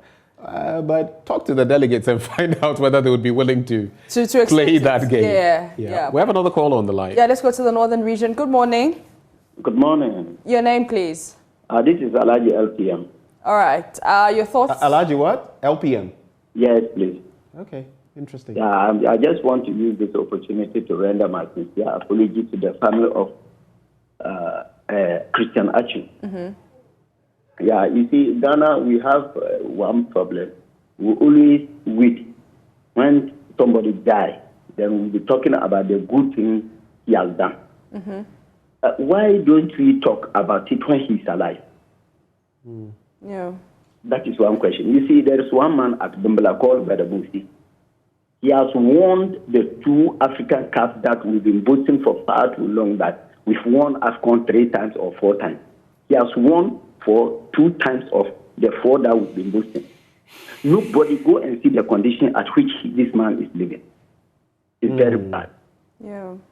Very, very bad. So I wish if we start doing things for the living, praise the living when they are still alive. Yeah. It's better than wait when they demise, then we talk about them. I think that is this person you speak of, what's the name again? Badamusi. I wish you could hold the line, interact with our producers to get some further details on this person. Who knows? Maybe we could highlight a helping hand.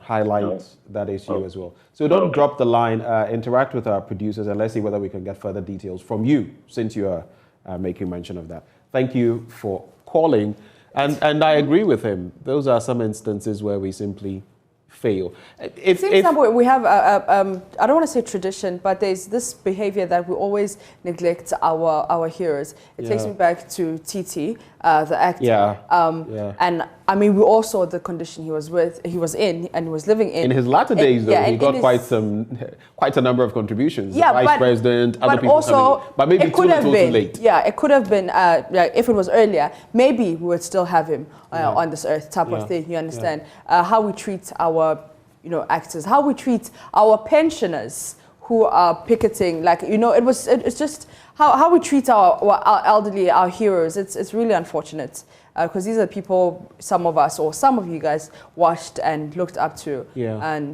it's unfortunate how we're treating them. Just so imagine if it was your mom, your dad, your grandmother, your grandfather. It's just really, how would we feel? Sad. Yeah. We have Nelson on the line, Mapisa. Good morning. Let's go to Navrongo. Yes. Good morning. Good morning. How are you? I'm fine. How are you? I'm okay, thank you. Your thoughts? Yeah. I want to send my condolences to Christian Achu family, that I'm with them in prayer.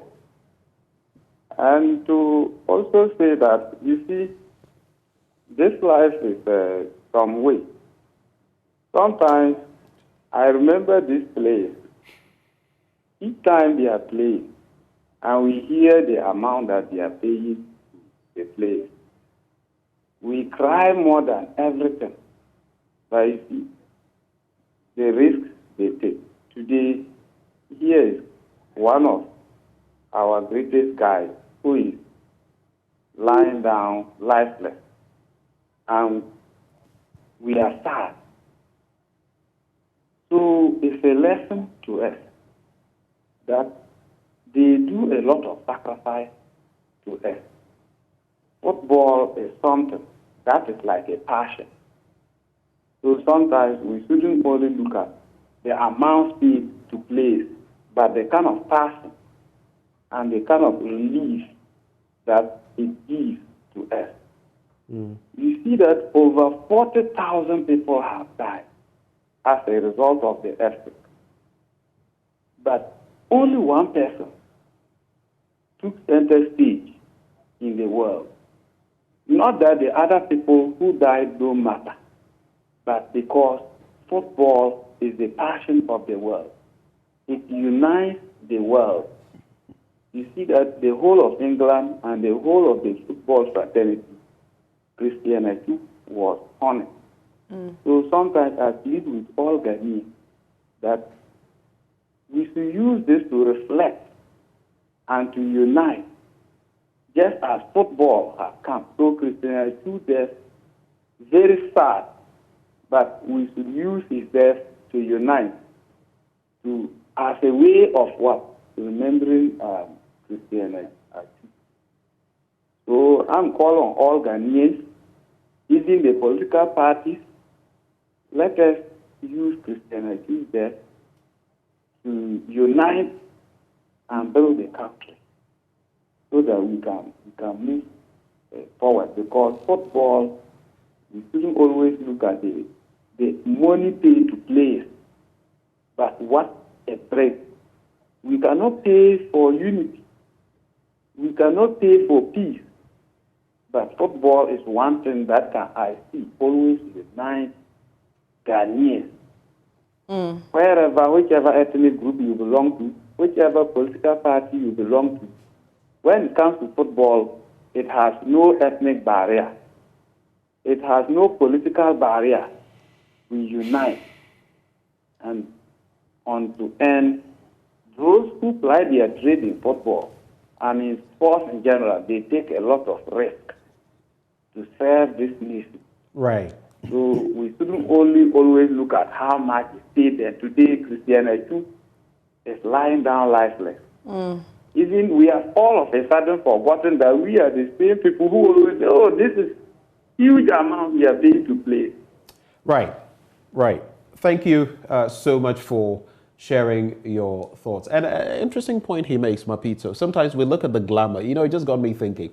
Many a time, you look at what someone does, and sometimes you don't look at what the person puts into it. I know I meet a lot of people who think it's you're on TV and all of that. If they knew the time I had to wake up every day and when I sleep and the things we do as just to be here and do what they see to be very normal. It's the same thing with me. Like people from home see you, or that you're in Ghana, you're having the time of your life, but they don't understand how sad and lonely it can get. Yeah, because you're trying. People to only see the glamorous side. Your passion. But let's go to Mohammed. Mohammed, good morning. Morning. How are you doing? I'm good. How are you doing? I'm good too. Sure. Would you like to share your thoughts? There's a question. There's a question I want you to put across. If it happens, you have the chance of meeting the finance minister. Are you listening? Yes, we're listening. Morning. How are you doing? I think you're watching us on your TV instead of listening to us on your phone. Just listen to us on the phone and make your point.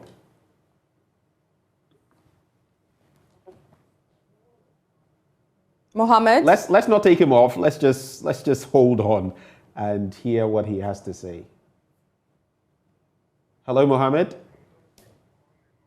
Okay, we lost Mohammed. Well, that's unfortunate. I was really looking at. He was posing a question along the lines of if you could meet the finance minister. I think what you would have to say to him. So he wants us to pose it to probably our viewers and our followers on our social media platforms.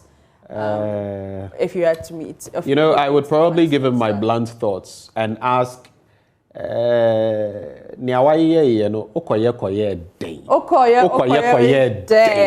did we end up here? That's probably something I would ask the finance minister. All right, Emmanuel is our last caller. Emmanuel, good morning.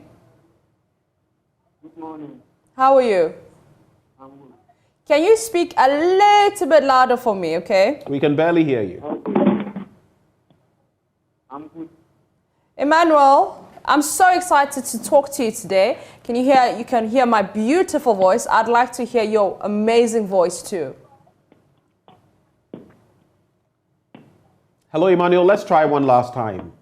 Can you hear us? If you can, go ahead with your thoughts, but speak loudly.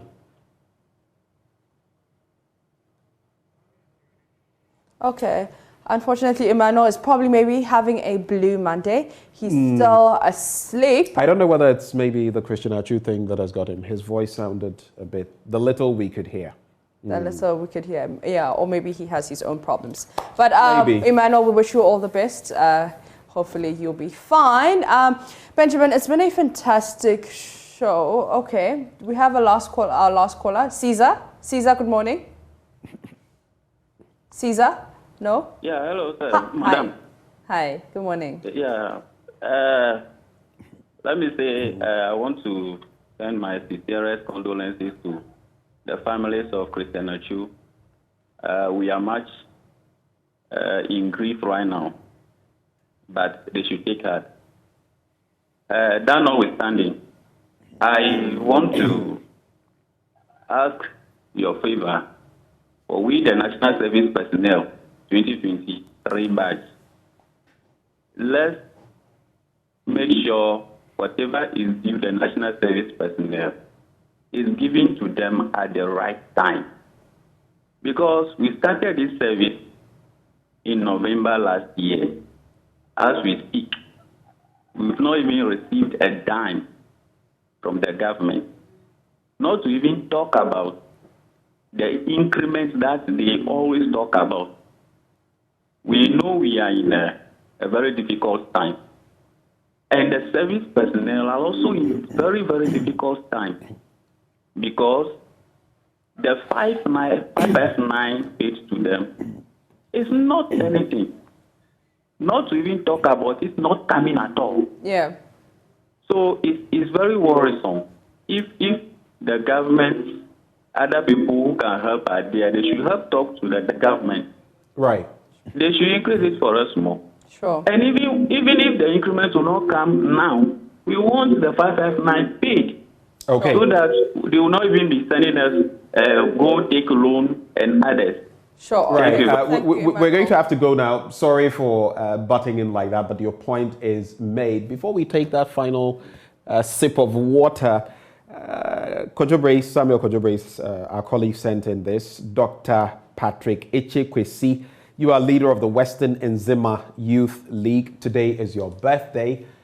Dr. Kwesi, a very happy birthday to you. God bless and keep you. Before we talk about water, it's like, Kojo Brace, I'm going to start charging you. Because every day now it's you. I'm going to start charging you. But let me tell you about water, because water is life. Awake is premium purified water treated through a strict purification process to ensure that every bottle on the market refreshes you better. We have the perfect sizes for all purposes, 330 ml and 500 ml bottles to fit your pockets and bags. We also have 750 ml for the heavy drinkers and 1.5 liters for those who always want more. Our 19-liter jar bottles are ideal for homes and offices. All you must do now is drink Awake Purified Drinking Water wherever you go. Choose a bottle of Awake Purified Drinking Water today and get quality hydration. Awake Purified Drinking Water, one for life. Remember, for every bottle you buy, an amount is donated to the National Cardiothoracic Center. Another quality product by Casapreco Company Limited. For bulk purchase, please call 026-235-1251. This advert is FDA approved. And so is the AM show. It is FDA approved. And you've made my morning. Thank you for joining. Live. So to Professor Ato Duncan of COA FS, a belated happy birthday to you. We hear you celebrated your birthday very recently. We thank you for the good things you're doing for Ghana. And on that note, we're glad to have served you this morning, but stay with us. Joy News Desk is up next. It's just Samuel Kojo Brace who is going to be coming, and the birthday, Constance birthday celebration. I am going to charge him. I am going to charge him. All right, that's it from us. Samuel Kojo Brace is up next with News Desk.